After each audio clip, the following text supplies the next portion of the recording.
ranging from competency based to case studies to assertion reasons and to higher order questions.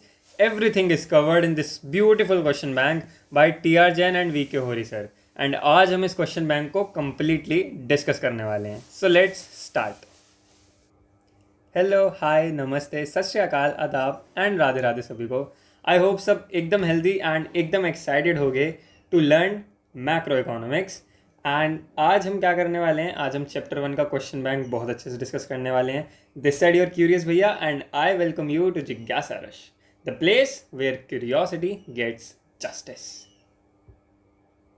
सो वैसे तो ये video next chapter के starting के लिए होने वाली थी, क्योंकि लास्ट वीडियो में हमने चैप्टर कंप्लीट कर लिया था. एनसीईआरटी के क्वेश्चंस भी हमने उसमें कवर कर लिए थे. बट आई थॉट क्यों ना थोड़े से और क्वेश्चंस प्रैक्टिस कर लिए जाएं. एंड जो हार्डेस्ट क्वेश्चन, मतलब जो हार्डेस्ट बुक मानी जाती है मार्केट में, that is of TR Jain and VK ओरी सर, उसमें से ही क्यों ना हम क्वेश्चंस को प्रैक्टिस करें. So yes, I am here with all the questions from this book. And इसकी PDF तुम्हें कहाँ मिलेगी अभी वो लेक्चर के लास्ट में बताऊंगा. बट इसमें बहुत सारे वैरायटी के एंड इवन सारे वैरायटी के क्वेश्चंस हैं, चाहे वो MCQs हों, ठीक है ना. MCQs से लेके सारे के सारे एजर्शन रीज़न हो जाएंगे और पिक्चर बेस्ड क्वेश्चंस एंड जितने भी टाइप के क्वेश्चंस बोर्ड में आते हैं विद द लेटेस्ट ट्रेंड, यहाँ पर सारे कवर्ड हैं. So all thanks to TR Jain and VK Hori sir इस ब्यूटीफुल क्वेश्चन बैंक के लिए. एंड ये सारे के सारे क्वेश्चंस हम डिस्कस करने वाले हैं. सो और कितना इंतज़ार करना है, शुरू करते हैं. एंड उससे पहले देखो, थोड़ा सा ये टॉपिक बुक में है तो हम पढ़ लेते हैं, बाकी तो ये सारी चीज़ें हम समझ ही चुके हैं. व्हाट इज़ दिस, ये लिखा है स्कोप ऑफ मैक्रो इकोनॉमिक्स. ये मतलब क्या है? स्कोप का मतलब कि मैक्रो इकोनॉमिक्स में जितनी भी सारी चीज़ें हम पढ़ते हैं तो उसमें क्या क्या चीज़ें पढ़ते हैं. अब जो इसका अल्टीमेट स्कोप है वो तो हमारा जिज्ञासा रस टॉपिक मास्टरी प्रॉम्प्ट से तुम्हें पता चल ही जाएगा कि कोई भी पर्टिकुलर टॉपिक से तुम कितना अंदर जा सकते हो. बट दिस इज़ समथिंग जो इन्होंने बताया है कि मैक्रो इकोनॉमिक्स में क्या क्या चीज़ें कवर होती हैं. तो ये थोड़ा सा स्कोप है. अब हम देख लेते हैं, एक बार देखते हैं एंड फिर क्वेश्चंस पर मूव करते हैं. इट सेज की estimation of national income and related aggregates, ये होता है हमारा मैक्रो इकोनॉमिक्स में. साथ ही साथ theory of employment. Theory of employment यानी कि मैक्रो इकोनॉमिक्स स्टडी करता है थ्योरीज रिलेटेड टू एम्प्लॉयमेंट या फिर अनएम्प्लॉयमेंट अगर हो रही है तो अनएम्प्लॉयमेंट की. तो Keynesian theory of employment is notable significance in this context. वही कीन्स साहब की सारी बातें पढ़ रहे हैं हम, तो उन्होंने जो theory of employment, interest and money दी थी अपनी बुक जो पूरी लिखी थी, उसी का एक पार्ट ये भी है. तो थ्योरी ऑफ एम्प्लॉयमेंट भी है. थ्योरी ऑफ मनी भी उन्हीं से आई है. Theory of interest, employment, theory of employment, interest, money, ये सारी चीज़ें ना साथ साथ ही चलती हैं. तो मैक्रो इकोनॉमिक्स में इन्होंने यही समझाया था कीन्स सर ने. वही सारी की सारी चीज़ें हम पढ़ने वाले हैं. ग्राफ भी जैसे बनाएंगे कभी आगे जाके, तो x एक्सेस, y एक्सेस, ये y हो गया, ये x हो गया. यहाँ पर हम एम्प्लॉयमेंट, ठीक है ना, एम्प्लॉयमेंट के साथ साथ इंटरेस्ट और एम्प्लॉयमेंट, इंटरेस्ट, मनी, ये सारी चीज़ें एक साथ ही लाइक ग्राफ पे लिख ले करेंगे. जब हम पढ़ेंगे ग्राफ्स आगे तब इसको चीज़ को डिटेल में डिस्कस करेंगे. But yes, moving back to scope of macro economics, तो थ्योरी ऑफ एम्प्लॉयमेंट कवर करता है ये. National income and related aggregates को, एस्टिमेशन, उसको कवर करता है. थ्योरी ऑफ मनी को कवर करता है. Theory of general price level कि इन्फ्लेशन का क्या स्टेट है, डिफ्लेशन का क्या स्टेट है, ये दोनों चीज़ें हम पढ़ चुके हैं. यहाँ पर क्या लिखा है? It is a situation of persistent increase in journal price level in the economy. Persistent का मतलब कि लगातार और ऐसे कि लंबे समय तक चल रहा है. और जर्नल प्राइस लेवल यानी कि कोई चीज़ अगर 100 रुपये की पहले मिलती थी तो अब वो बहुत टाइम से 120 रुपये की मिल रही है. ये बहुत टाइम हो गया, यानी कि ये परसिस्टेंट चीज़ हो गई है. एक तो परसिस्टेंट हो गई है और इंक्रीज भी है. तो और जर्नल प्राइस लेवल है 100 रुपये का. मतलब कोई भी चीज़ अगर 100 रुपये की मिलती थी तो वो अब 120 की मिल रही है. ऐसे नहीं कि जंपर की बॉल पहले 100 रुपये की मिलती थी तो वो 120 की मिल रही है, नहीं. जर्नली पूरा का पूरा इकोनॉमी में हर चीज़ का प्राइस लेवल 20% से बढ़ गया है एंड इतना ही बढ़ा हुआ है काफ़ी टाइम से. So that is the situation of inflation. And इसको अगर हम उल्टा कर दें, बहुत टाइम से कम है, so that is the situation of deflation. वो हम मैक्रो इकोनॉमिक्स में स्टडी करते हैं. बजट के बारे में स्टडी करते हैं. रोल ऑफ गवर्नमेंट, क्योंकि गवर्नमेंट हमारी इन्वॉल्व रहती है मैक्रो इकोनॉमिक्स में. माइक्रो में हमने क्या देखा था? डिमांड देखी है और सप्लाई देखी है, उसको क्या क्या चीज़ें इंपैक्ट कर रही हैं वो देखी है. मगर मैक्रो इकोनॉमिक्स में हम पूरी की पूरी चीज़ें देखते हैं. हमने 3 चीज़ें देखी थी ना. एक तो micro economic forces of demand and supply. Macro में क्या होता है? Micro economic forces of demand and supply, NCERT में भी पढ़ी थी ये चीज़, प्लस साथ ही साथ उसके क्या होता है, दी पॉलिसीज एम्ड एट अफेक्टिंग, या फिर क्या वर्ड क्या था वो, मुझे वर्ड ध्यान नहीं आ रहा, aimed at modifying these forces, है ना, डिमांड एंड सप्लाई की फोर्सेस को मॉडिफाई करने के लिए जितनी पॉलिसीज़ हमारी होती हैं वो भी हमारी इसमें आती हैं। एंड अगर मार्केट से बाहर जाकर कुछ चीज़ें हमें समझनी है कि जहाँ पर मार्केट एग्जिस्ट नहीं कर रही, या फिर काम जो हो रहा है वो सोशली हो रहा है विदाउट एनी मॉनेटरी बेनिफिट, तो उस चीज़ को भी हम मैक्रो इकोनॉमिक्स में स्टडी करते हैं। तो गवर्नमेंट का जो रोल है वो यहाँ से हमें पता चलता है, that is in the scope of macro economics. And exchange rate के बारे में पता चलता है कि हमारा जो रुपीज़ है अगर हम डॉलर के एक्सचेंज में देखें तो वो कितना चल रहा है, and same goes with the other currencies, हमारा जो एक्सचेंज रेट है वो कितना है, ये हम मैक्रो इकोनॉमिक्स में स्टडी करते हैं। बैलेंस ऑफ पेमेंट्स की बात भी करते हैं। बैलेंस ऑफ पेमेंट क्या है, ये जब चैप्टर आएगा बहुत अच्छे से पढ़ेंगे, बट अभी यहाँ पे क्या लिखा है, it relates to study of economic transactions of a country with the rest of the world. Balance of payment यानी कि जितना हमारा ट्रेड हो रहा है बाहर वाली कंट्रीज के साथ, इंपोर्ट एक्सपोर्ट, उसके बारे में चीज़ें इस अकाउंट में होती हैं, बैलेंस ऑफ पेमेंट अकाउंट में। एंड ये बहुत डीप में, मतलब अभी सारी की सारी चीज़ें इसके बारे में हम पढ़ने वाले हैं। So this was the scope of macro economics. यहाँ पे थोड़ी सी यहाँ पे थ्योरी और पढ़ लेते हैं जरा सी briefly. As a specialised branch of economics, macro economics focuses on issues which explain एक इकोनॉमी कैसे फंक्शन करती है एंड किस तरीके से मैनेज करी जा सकती है या रेगुलेट करी जा सकती है जिस economy, so that the economic growth is maximised along with the economic stability. Price के जो अगर 100 रुपये की चीज़ है वो 100 रुपये की रहे, 120 की भी ना हो, 120 की भी ना हो प्राइस बढ़ के, एंड कम हो जाए प्राइस और वो 80 या 90 रुपीज़ की रह जाए, ऐसा भी ना हो। 100 रुपये की चीज़ जो अगर है तो वो 100 रुपये पर ही मेंटेन रहे। This is what an economy tries, and इसी से रिलेटेड रेगुलेशंस लाते रहते हैं, सो उसको रेगुलेशन बोल दिया, एंड इसी चीज़ को मैनेज करते हैं।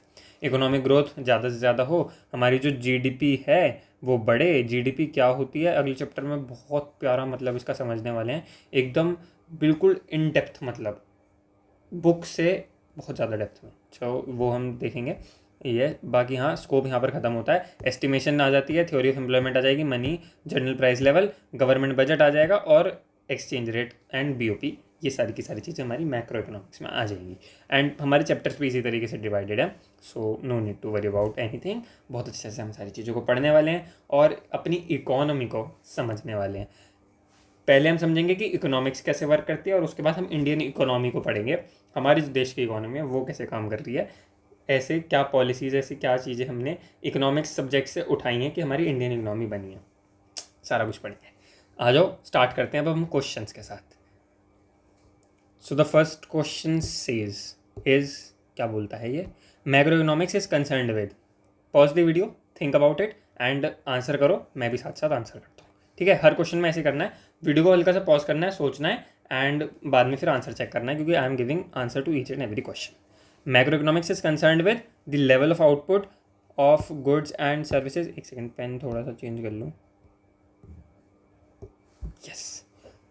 Macro economics is concerned with level of output of goods and services in the economy. हाँ, लेवल ऑफ आउटपुट के साथ ये कंसर्न्ड है, I am sorry,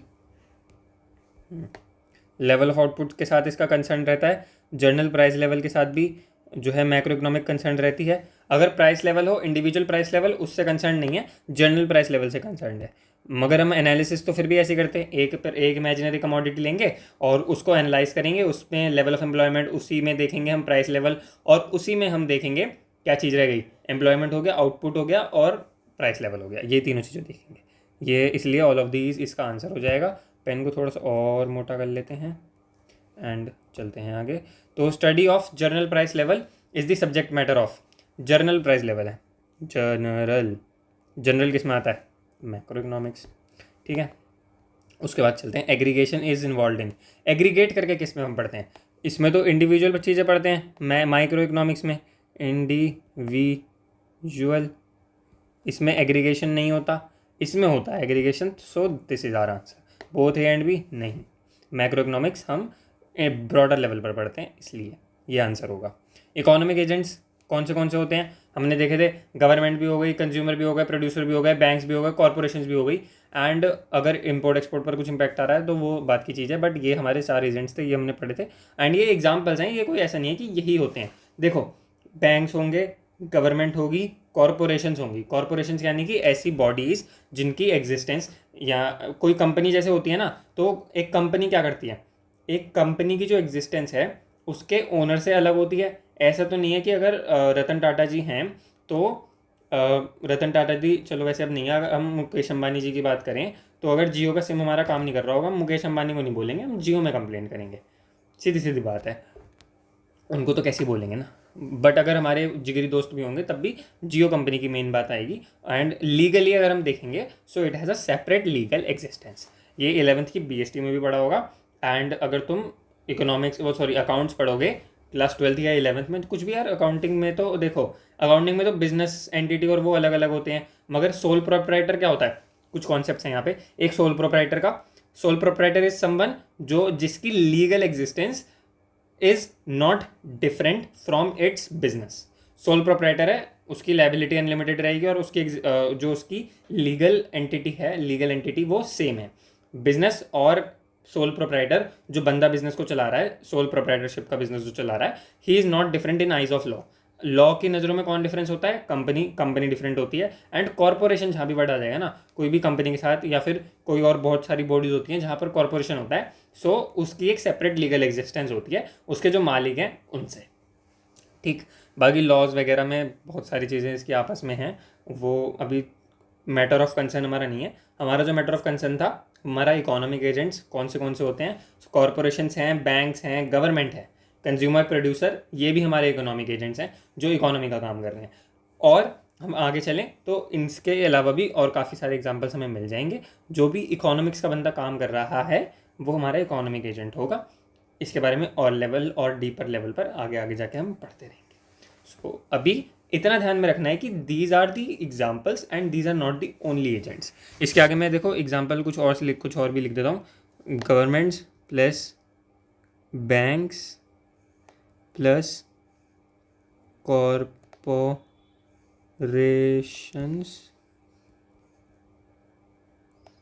plus ETC। Got it. चलो अब आगे चलते हैं। Identify the variables that do not fall under macro economics. Macro economics में कौन से नहीं आते, तो देखो नेशनल इनकम, वो तो मैक्रो इकोनॉमिक्स में आती है। कंज्यूमर डिमांड, हाँ ये नहीं आता। फर्म की जो प्राइस डिसीजन है, फर्म देखो इंडिविजुअल अगर है तो नहीं आएगा, अगर गवर्नमेंट की और जनरल प्राइस लेवल की बात हो रही है तो आएगा, तो ये नहीं आएगा। प्रोड्यूसर की सप्लाई, ये भी नहीं आएगा। कंज्यूमर, प्रोड्यूसर, सप्लाई, डिमांड, ये माइक्रो इकोनॉमिक फोर्सेज हैं। और अगर ब्रॉडर लेवल पर देखेंगे तो ये पूरी एग्रीगेट सप्लाई, एग्रीगेट डिमांड आएगी। तो यहाँ पर ये तीनों नहीं आते, first, second and fourth. So A part will be the answer. And यहाँ पर हमें आइडेंटिफाई करना है areas that fall under the scope and significance of macro economics. तो वही अभी हम स्कोप तो पढ़ के आए हैं। एस्टिमेशन ऑफ नेशनल इनकम, हाँ ये है। थ्योरी ऑफ एम्प्लॉयमेंट हैगा। कंज्यूमर इक्विलिब्रियम को हम मैक्रो इकोनॉमिक्स में स्टडी नहीं करते, हम जनरल इक्विलिब्रियम को स्टडी करते हैं। कंज्यूमर का इक्विलिब्रियम तो वो हो जाएगा ना जब कंज्यूमर की डिमांड कंज्यूमर की सप्लाई बराबर है। पार्शियल इक्विलिब्रियम है ये, जनरल इक्विलिब्रियम नहीं है, तो मैक्रो इकोनॉमिक्स में हम इसको स्टडी नहीं करेंगे। स्ट्रक्चरल चेंजेस जो इकोनॉमी में आ रहे हैं, हाँ इकोनॉमी की बात हो रही है, पूरे बड़े लेवल की बात हो रही है, तो मैक्रो इकोनॉमिक्स में हम स्टडी करने वाले हैं। First, second and fourth, again A part is the answer to this question. आगे चलते हैं। अब ये देखो थोड़ी सी केस स्टडी टाइप है। सबसे पहले हम देख लेते हैं हमसे पूछा क्या है। हमसे पूछा है वेरिएबल कौन सा हाईलाइट हुआ है, की वेरिएबल जो हाईलाइट हुआ है न्यूज़ आर्टिकल में, जो भी ये न्यूज़ है उसमें क्या कौन सा वेरिएबल है। तो मतलब माइक्रो इकोनॉमिक्स से रिलेटेड बात हो रही है, मैक्रो इकोनॉमिक्स से रिलेटेड बात हो रही है। फिजिकल या monetary policy, physical policy something जो गवर्नमेंट बनाती है, अभी बस इतना ध्यान रखना है। और मॉनेटरी पॉलिसी समथिंग जो RBI बनाता है। मनी एंड बैंकिंग वाले चैप्टर में बहुत अच्छे से पढ़ने वाले हैं, अभी उधर दिमाग नहीं मारना, मगर इतना ही समझना है। और आंसर से अभी इसका आंसर से कोई रिलेशन नहीं है, तो इतना दिमाग नहीं मारना। एप्पल ने प्लान करा आईफोन की प्रोडक्शन को कट करने का बाय 10% इन दिस क्वार्टर। उन्होंने प्रोडक्शन को कट करना है, ठीक है, प्रोडक्शन को कट करा है, प्रोडक्शन को कट करने का प्लान करा है। ओके कोई बात नहीं, कभी कभी हो जाता है ऐसा, जरूरी नहीं है तुम सेल करते रहोगे। Responding to slower than expected demand in Asian markets. Asian markets में डिमांड कम हो रही है, इसलिए एप्पल जो एक इंडिविजुअल फर्म है, कोई पूरी इकोनॉमी नहीं है, उसने ये डिसीजन लिया है कि अपनी जो प्रोडक्शन है, उसकी जो प्रोडक्शन जो है उसको 10% से कट कर देंगे, यानी कि सप्लाई को हम डिक्रीज कर देंगे। विच मीन्स कि इंडिविजुअल के लेवल पर बात हो रही है, तो मैक्रो इकोनॉमिक नहीं आएगा, ये भी अभी कुछ रिलेशन में नहीं है हमारे साथ। तो हम माइक्रो इकोनॉमिक्स इसका आंसर हो जाएगा। ये माइक्रो इकोनॉमिक वेरिएबल है क्योंकि इंडिविजुअल डिमांड और इंडिविजुअल सप्लाई की बात हो रही है। Individual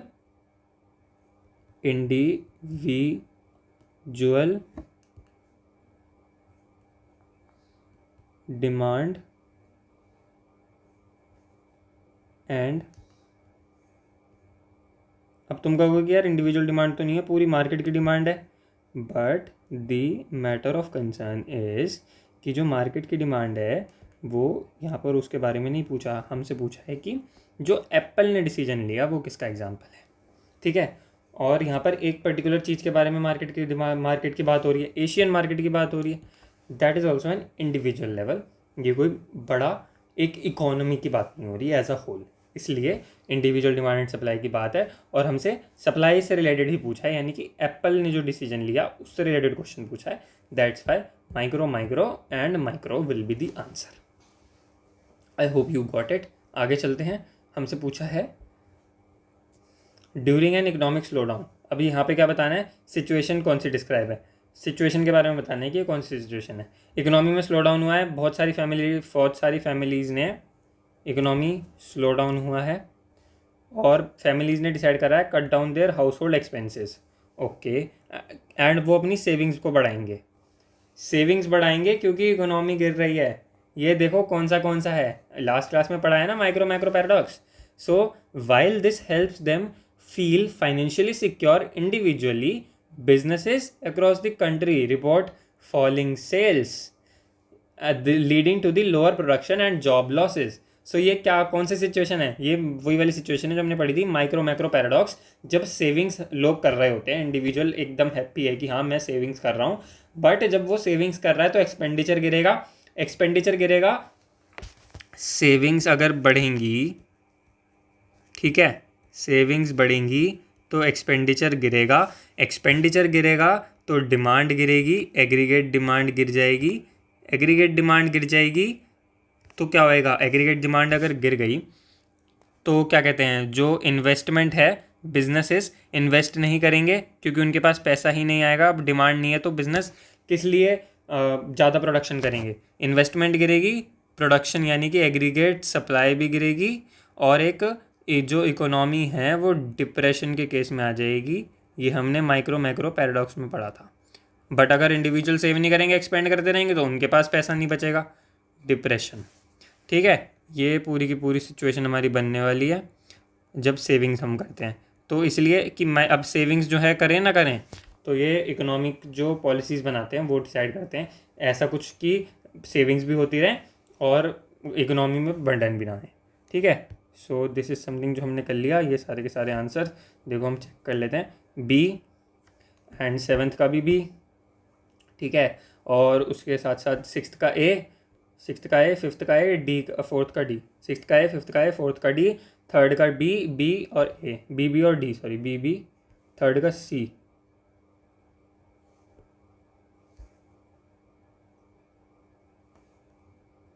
my mistake guys, my mistake, let me explain.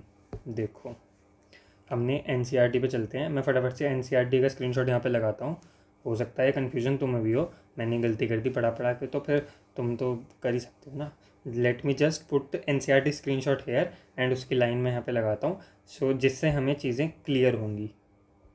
देखो एनसीईआरटी के बेसिस पर ही जो हमने डिफरेंस बनाया था माइक्रो मैक्रो का, इट इज़ देयर। एंड यहाँ पर देखो क्या लिखा है, डिग्री ऑफ एग्रीगेशन, यहाँ पर लिमिटेड डिग्री ऑफ एग्रीगेशन है, बट ये कौन बोल रहा है कि एग्रीगेशन नहीं होता। एंड यहाँ पर मैक्रो इकोनॉमिक्स में वाइडर डिग्री ऑफ एग्रीगेशन है, मगर ऐसा नहीं है कि सिर्फ मैक्रो में ही एग्रीगेशन है और माइक्रो में एग्रीगेशन नहीं है। So this is something which is to be kept in mind. And ये एक पॉइंट है जहाँ पर डिफरेंस क्रिएट करा जा सकता है। 1 मार्क से अगर रहेंगे बोर्ड में तो इन्हीं कुछ क्वेश्चंस की वजह से रहेंगे जहाँ पर हम फंस सकते हैं। दिस इज समथिंग हमें अब ध्यान रहेगा। तो फटाफट से उस क्वेश्चन को एक बार स्टार मार्क कर लेते हैं एंड वापस चलते हैं अपनी क्वेश्चन बैंक पर। So here it is for the 3rd question. मैं ये भी मार्क कर देता हूँ, 1 मिनट।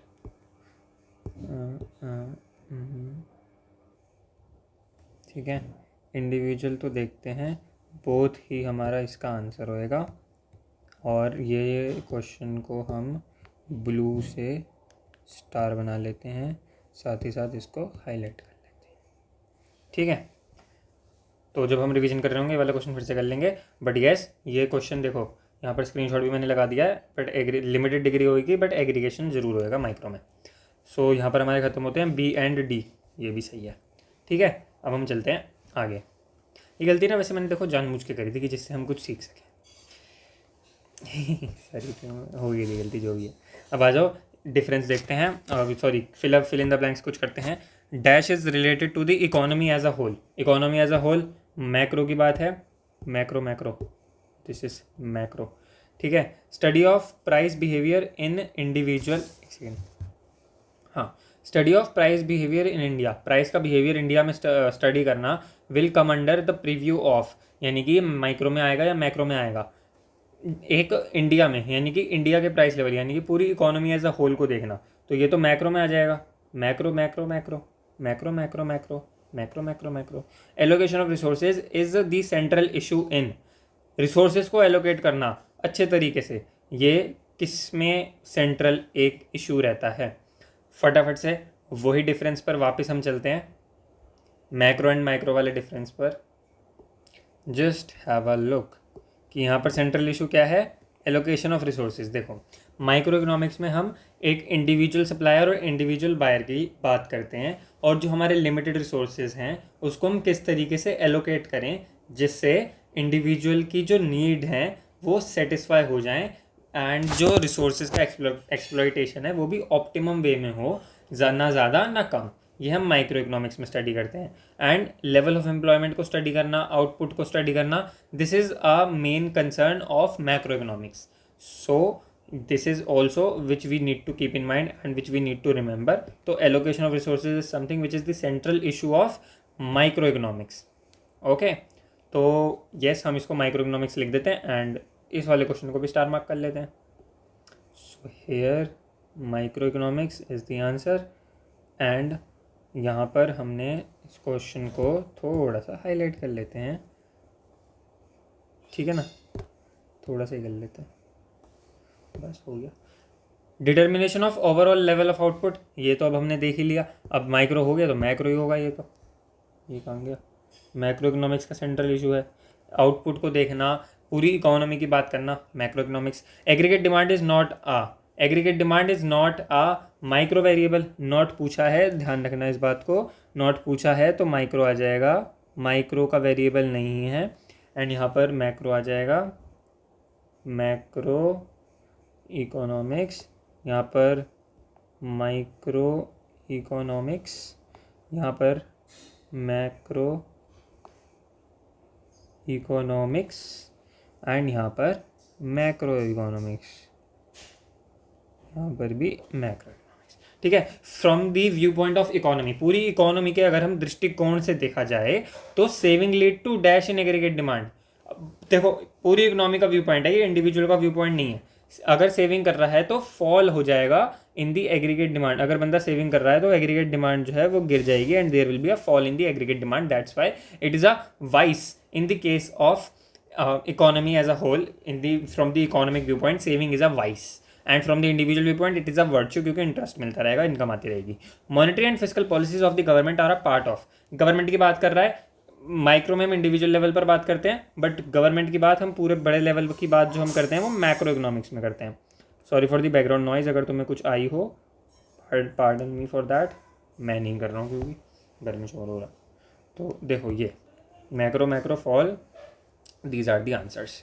ठीक, एंड अब हम आगे चलते हैं। इन दी फॉलोइंग क्वेश्चंस हमें दो स्टेटमेंट दे रखे हैं, हमें उसमें से बताना है कि स्टेटमेंट 1 ट्रू है सेकंड फॉल्स है, या फिर स्टेटमेंट 1 फॉल्स है सेकंड ट्रू है, या फिर स्टेटमेंट दोनों फॉल्स हैं, या फिर स्टेटमेंट दोनों ट्रू हैं, दोनों ट्रू हैं या दोनों फॉल्स हैं। ठीक है, तो अब जा जाओ। Level of employment in the economy जो है माइक्रो इकोनॉमिक वेरिएबल है, बिल्कुल सही बात है, एकदम फॉल्स है। ठीक है ना, लेवल ऑफ एम्प्लॉयमेंट हम देखते हैं मैक्रो में, वो हम देखेंगे मैक्रो में, MACRO। ठीक है ना, और मैक्रो इकोनॉमिक स्टडी करती है national resources are use so that the welfare of all the residents is maximise.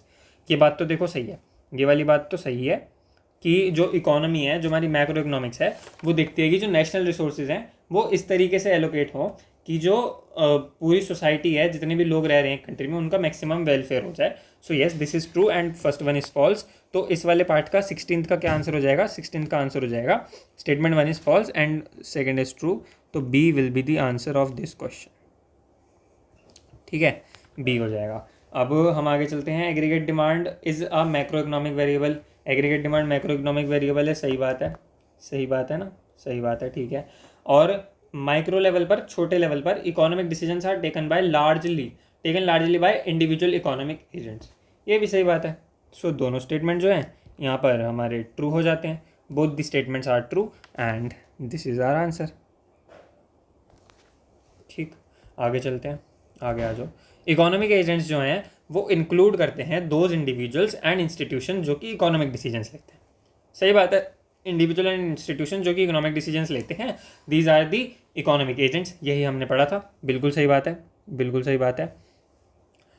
Partial equilibrium जो होता है वो refers to the simultaneous equilibrium in all the markets in the economy.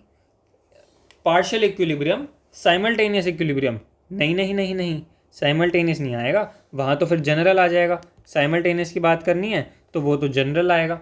और यहाँ पर होता है इंडिविजुअल इक्विलिब्रियम. तो ये वाला जो स्टेटमेंट है वो तो गड़बड़ा गया है भैया. ये वाला स्टेटमेंट गड़बड़ा गया है. इस वजह से जो हमारा आंसर होएगा statement 1 is true second is false. ये कौन से वाले में? 1 is true second is false. तो ए हमारा आंसर हो जाएगा for the 18th part. A will be the answer. ठीक है, अब आ जाओ. What is true for micro economics is also true for macro economics. Not necessarily, इसलिए ये वाला स्टेटमेंट हमारा गलत हो जाएगा. In micro economics there is limited degree of aggregation. Macro में तो हाई वाइडर डिग्री होती है ना. मैक्रो में होती है wider degree of aggregation, limited नहीं होती. दोनों स्टेटमेंट फॉल्स हैं. 19th का हमारा डी आंसर हो जाएगा क्योंकि हमारे दोनों स्टेटमेंट फॉल्स हैं. एंड ये डी पार्ट में तो लिखा था, एक बार चेक कर लेते हैं ना. डी पार्ट में लिखा है कि अगर दोनों स्टेटमेंट फॉल्स हैं तो हमें डी बताना है. ठीक है, तो डी इसका आंसर हो जाएगा. अब आ जाओ 20th. सेंट्रल बैंक जो है कंट्री का वो रेगुलेट करता है supply of money in the economy. ठीक है, सेंट्रल बैंक ही करता है. जो आरबीआई है हमारा कंट्री में, वो मॉनेटरी सप्लाई जो है उसको रेगुलेट करता है. और total output and employment are taken as constant in macro economics. ये वो बात कर रहे हैं कि जब हम माइक्रो इकोनॉमिक्स की स्टडी करते हैं तो आउटपुट और एम्प्लॉयमेंट, मतलब कुछ चीज़ों को हम एज्यूम करके चलते हैं. तो आउटपुट को और एम्प्लॉयमेंट को हम एज्यूम कर लेते हैं कि वो कांस्टेंट रहेंगे, उसमें इतना बदलाव नहीं आएगा. हम इंडिविजुअल जो है, इंडिविजुअल की बात करते हैं और इंडिविजुअल कैसे अपना बेनिफिट बढ़ा सके इसकी बात करते हैं. बट अब ये गलत हो गया. तो पहला वाला पार्ट सही हो गया, पहली वाली बात हमारी सही हो गई, पहली वाली बात सही हो गई, दूसरी गलत हो गई. एंड इसका आंसर हो जाएगा A. Statement 1 is true second is false. तो these are the answers. A, D, A, C, B. C and B. Okay, आ जाओ आगे चलते हैं. From the set of statements given in column 1 हमें चूज़ करना है correct pair.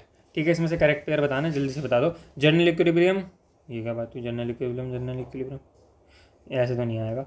Total output and employment. अच्छा रुक जाओ, हमें ऐसे ऐसे चेक करना है, ऐसे चेक करना है कि ये सही बात है या नहीं है. ठीक है, कौन सा पेयर जो है वो सही से मैच हो रखा है. जनरल इक्विलिब्रियम माइक्रो इकोनॉमिक्स में नहीं, माइक्रो में स्टडी नहीं करते. कमोडिटी मार्केट नहीं, एक ही मार्केट की बात हो रही है तो जनरल नहीं आएगा, यहाँ पर पार्शियल आएगा. ठीक है, यहाँ पर आ जाएगा मैक्रो और यहाँ पर आ जाएगा पार्शियल. और माइक्रो इकोनॉमिक्स में total output and employment of the total output and employment are taken as constant. अच्छा, कांस्टेंट लेने की बात हो रही है तो ये तो सही बात हो सकती है. कांस्टेंट लेने की बात हो रही है, इनको तो सही बात हो सकती है. अगर इनके ऊपर स्टडी करने की बात हो रही होती तो वो माइक्रो में बात नहीं हो रही होती. ठीक है, problem of unemployment in India micro economic activity. Micro नहीं, यहाँ पर मैक्रो आएगा. सो येस, हमसे पूछा है कि करेक्ट पेयर कौन सा है. So the correct pair is this one. This is correct and this is also wrong. ठीक, तो सी पार्ट हमारा आंसर हो जाएगा. C is the correct answer for this question, 21st question. ठीक, आगे चलते हैं. आगे आ जाओ. ये वाला क्या लिखा है? दिस इज वही अगेन हमें मैच. अच्छा, इसमें मैचिंग करनी है पूरी की पूरी. मैक्रो को हमें मैच कर देना है. मैक्रो इकोनॉमिक वेरिएबल है determination of overall level of output. ठीक है, determination of overall level of output means large नहीं. National income limited degree of aggregation of economic variables, देखो डी का 1 हो जाएगा, डी का 1 हो जाएगा, क्योंकि हम limited degree of aggregation micro economic variables में ही करते हैं, ठीक है, degree of aggregation micro economic variables में ही करते हैं लिमिटेड। डी का 1 हो जाएगा, डी का 1 किधर है, इन दोनों में है, तो ये वाले दोनों ऑप्शन हमारे एलिमिनेट हो जाएंगे। This is the approach, questions को हम इसी तरीके से करना चाहिए, बोर्ड में भी इस तरीके से करेंगे। तुम जाओगे ना बोर्ड में, मैं तो दे आया तो आजा वापस। मैक्रो इकोनॉमिक वेरिएबल क्या है इसमें से वो भी देखते हैं। Central issue of macro economics, macro economics का सेंट्रल इशू तो हाँ यही है, सी का 2 हो जाएगा, सी का 2 हो जाएगा, सी का 2 हो जाएगा, यानी कि 2 का सी हो जाएगा और सी का हो जाएगा 2, ठीक है ना। या फिर इसको अगर हम ऐसे मैच कर दें, ठीक है, और इसको अगर हम ऐसे मैच कर दें और इसको अगर हम मैक्रो, मैक्रो की बात आ जाएगी मीन्स लार्ज, मैक्रो का मीन्स लार्ज, ठीक है, ये वाली सही बात है, ये बात हो जाएगी, ये बात हो जाएगी और ये बात हो जाएगी, और साथ ही साथ नेशनल इनकम जो है मैक्रो इकोनॉमिक वेरिएबल है, ये वाली बात भी हमारी सही बात हो जाएगी। मैक्रो इकोनॉमिक वेरिएबल है नेशनल इनकम, ठीक है। बी का हो जाएगा 4th, बी का हो जाएगा 4th, सी का हो जाएगा 2, सी का हो जाएगा 2, ठीक है, तो option C will be the correct answer. Check कर लेते दोनों के सी ऑप्शन, ठीक है, हमारा हो भी गया काम, ठीक है, इस तरीके से हमने कर लिया। आ जाओ, ये हो गया, आगे चलते हैं जल्दी जल्दी से, बाकी सारे क्वेश्चंस भी करते हैं। एजर्शन रीजनिंग की बात आती है, यहाँ पर थोड़ा सा अच्छे से दिमाग लगाएंगे, ठीक है। दीज आर दी क्वेश्चंस जो कि हायर लेवल के रहते हैं, एंड बोर्ड में इस टाइप के क्वेश्चंस में बहुत ज़्यादा गड़बड़ आती है, बहुत ज़्यादा दिक्कत होती है, तो उनको हम सॉर्ट कर लेंगे। मैक्रो इकोनॉमिक जो है स्टडी करता है problem of scarcity, macroeconomics and choice at a level of economy as a whole. सही बात है, इकोनॉमिक्स में क्या बात करते हैं हम, स्कैरसिटी और चॉइस। देखो स्कैरसिटी जो है, उस स्कैरसिटी के चलते हुए रिसोर्सेज के ऑल्टरनेटिव यूजेस जो हैं उनका उपयोग किस तरीके से करा जाए कि हमारी जो अनलिमिटेड वांट्स हैं वो सेटिस्फाई हों ऑप्टिमम तरीके से। स्कैरसिटी की बात आती है, रिसोर्सेज स्कैर्स हैं, ऑल्टरनेटिंग यूजेस हैं रिसोर्सेज के, और जो ह्यूमन वांट्स हैं वो अनलिमिटेड हैं, तो किस तरीके से एक ऑप्टिमम सेटिस्फेक्शन पर हम पहुँचें। ऑप्टिमम यानी कि ना ज़्यादा ना कम, एक हाँ ठीक है चलो कोई बात नहीं, ऐसे वाला लेवल। तो जो मैक्रो इकोनॉमिक है वो पूरे एक, अब इकोनॉमिक्स हो गई, माइक्रो क्या करता है ये वाली चीज़ को इंडिविजुअल लेवल पर, और मैक्रो क्या करता है ये वाली चीज़ को पूरी इकोनॉमी के एज अ होल लेवल पर। तो economy as a whole macroeconomics जो स्टडी करता है, ये वाली बात सही है, एजर्शन इज ट्रू, एजर्शन जो यहाँ से हमारा ट्रू हो गया, ठीक है। माइक्रो इकोनॉमिक्स स्टडी करता है problem of scarcity and choice at a level of an industry, individual level या फिर एक इंडस्ट्रियल लेवल, ठीक है, दोनों बात सही है, मगर ये इसका एक्सप्लेनेशन है या नहीं है, ये भी ट्रू हो गया। बट क्या ऐसा कुछ हो रहा है कि मैक्रो इकोनॉमिक्स पूरे इकोनॉमी एज अ होल पर स्टडी करता है इस चीज़ को, क्योंकि माइक्रो इकोनॉमिक्स इंडस्ट्रियल लेवल पर करता है? ऐसा तो कुछ नहीं है। ये चीज़ें बात दोनों सही कर रही हैं, रिलेटेड बात भी कर रही हैं, मगर एक दूसरे का रीज़न नहीं है ना। जैसे कि पहली बात ये अगर हमने बोली मैक्रो इकोनॉमिक पूरे बड़े लेवल पर क्यों करता है, क्योंकि वो इन्वॉल्व करता है study of these things, and उसके बीच में एक रिलेटेड स्टडी करता है, ये रीज़न नहीं बन रहा इसका। माइक्रो इकोनॉमिक्स के ये तो दोनों फैक्ट हो गए, दोनों एजर्शन बन सकते हैं। सो देयरफॉर इसका जो आंसर होएगा, both assertion and reason are true and reason is not the correct explanation, B will be the correct answer as per me. But answer, हाँ आंसर बी ही है इसका, जहाँ तक है। एक मिनट जो देख लेते हैं, बी, यस बी ही इसका आंसर है। जो प्रॉब्लम है राइज कर रही हैं in the prices, the problem of rising prices in India is macro economic study. हाँ मैक्रो इकोनॉमिक्स में जो हम प्राइस राइज कर रहा है पूरे इंडिया की बात कर रहे हैं तो ठीक है, मैक्रो इकोनॉमिक स्टडी है। Problem of rising pricing in India is an economic issue related to economy as a whole. देखो अब देखो, ये वाला क्वेश्चन अच्छे से बन गया, ये वाली बात तो ट्रू है, प्राइस बढ़ रहे हैं, ठीक है ना, एंड ये वाली बात भी ट्रू है, क्योंकि ये जो क्या कहते हैं, पूरी इकोनॉमी एज अ होल की ये बात है, इंडिया में प्राइसेस बढ़ना।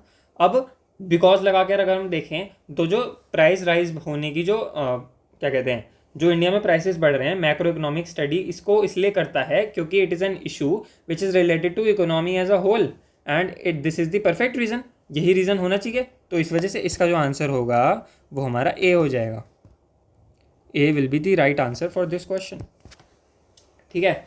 माइक्रो इकोनॉमिक्स क्या है, इन्वॉल्व करता है लेसर डिग्री ऑफ एग्रीगेशन।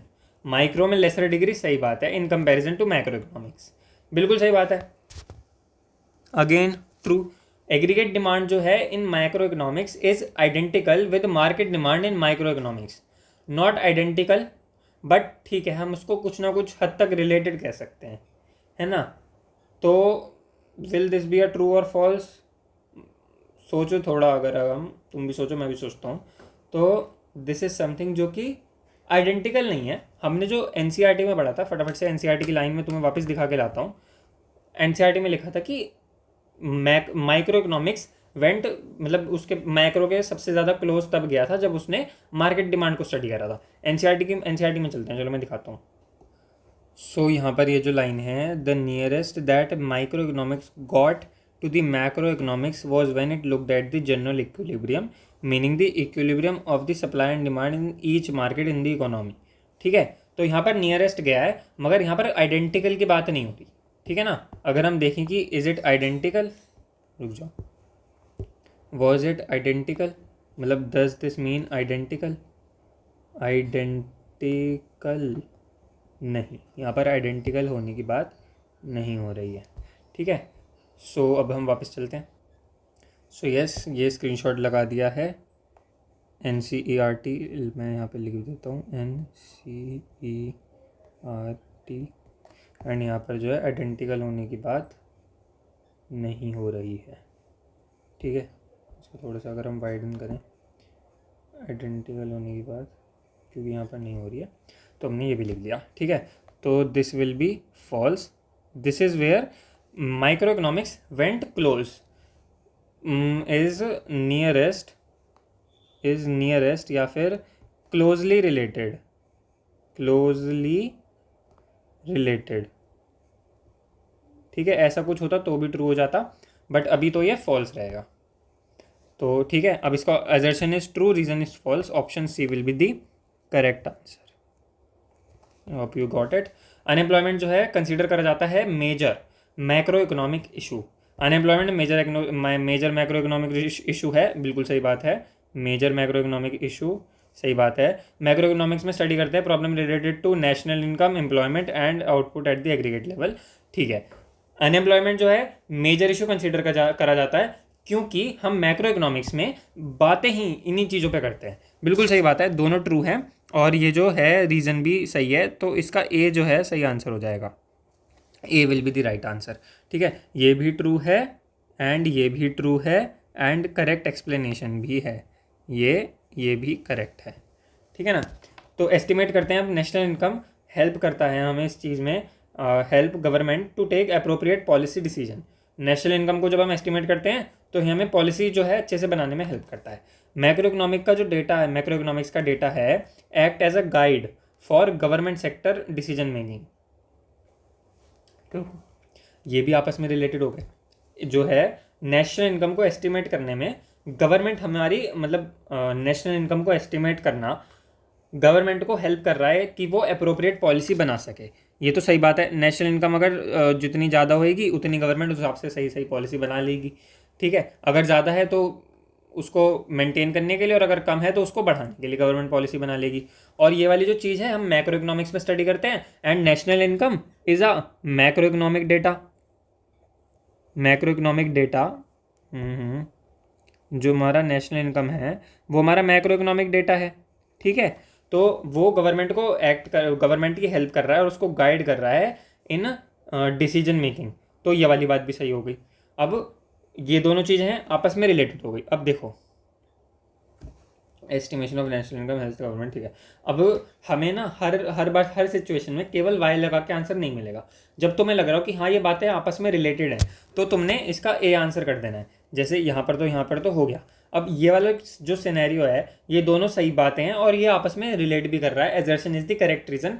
हम क्योंकि जो मैक्रो इकोनॉमिक्स का डेटा है वो गवर्नमेंट को गाइड करने में हेल्प कर रहा है और नेशनल इनकम जो है वो एस्टिमेशन में हेल्प कर रही है। तो वो मैक्रो इकोनॉमिक्स डेटा ही है। आपस में जब क्लोज लिंक मिल जाएगा ना दोनों पॉइंट्स में तो हमारा ए आंसर हो जाएगा इसका। एंड हम चेक भी कर लेते हैं। यस, इट इज़ द सही answer. Okay, got it. Let's go and move further. अब आ जाते हैं हमारे ट्रू फॉल्स। तो हमने स्टडी करना है problem of employment in India is considered as the micro economic study. Employment की प्रॉब्लम माइक्रो इकोनॉमिक्स में स्टडी करी जाती है? नहीं, ऐसा तो नहीं होता, मैक्रो में स्टडी करते हैं हम तो। यहाँ पर फॉल्स हो जाएगा, यहाँ पर मैक्रो आ जाएगा। अगर एग्ज़ाम में आते हैं तो हमने इस तरीके से एक्सप्लेनेशन भी लिख के आनी है। क्या लिखी है? False because problem of employment in India is an economic issue related to the level of economy as a whole and hence considered as the micro economic study. बहुत प्यारा आंसर है ये इसका। ठीक है, आगे चलते हैं। माइक्रो इकोनॉमिक्स जो है स्टडी करती है problem of scarcity and choice at the level of economy as a whole. Micro as a whole नहीं करती, माइक्रो करती है एट एन इंडिविजुअल, और मैक्रो करती है एट दी होल लेवल। ठीक है, इस बात को ध्यान रखना है। इरेज हो जा, ठीक है, फॉल्स है स्टेटमेंट। अब आगे चलते हैं। Aggregation is involve in only in macro economics, वही वाली बात आ गई। तो ऐसा नहीं है, एग्रीगेशन जो है मैक्रो में भी होता है, माइक्रो में भी होता है। माइक्रो में जो है लिमिटेड डिग्री होती है, मैक्रो में जो है हायर डिग्री होती है। So yes, this is false. The difference lies in the degree of aggregation while micro the difference lies in the degree of aggregation. This is a good question जो हमें ध्यान रखना है। तो हम इसको हाईलाइट कर लेते हैं और हम इसको स्टार भी लगा लेते हैं ब्लू कलर से।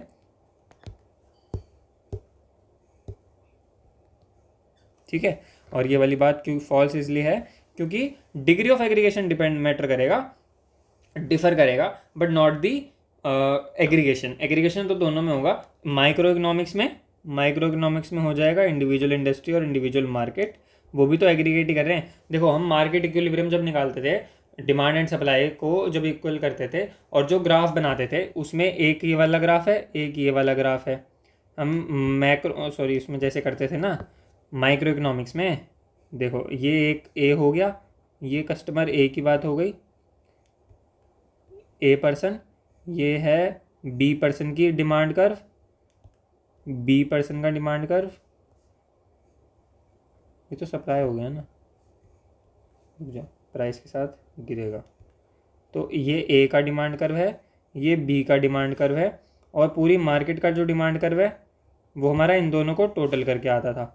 ये इस तरीके से आ जाएगा, ये हो जाएगा ए प्लस बी। ठीक है ना, इस तरीके से हम कर लेते थे। तो ये माइक्रो इकोनॉमिक्स की बात हो जाती थी। बट मैक्रो इकोनॉमिक्स, अब यहाँ पर ये एग्रीगेशन तो हो रहा है, तो hence aggregation is equals to, yes, aggregation हो रहा है, यस, गॉट इट। सो अब हम आगे चलते हैं। डिग्री ऑफ एग्रीगेशन हो जाएगा, ये हो गया। ठीक, अब आ जाओ अगले क्वेश्चन पर।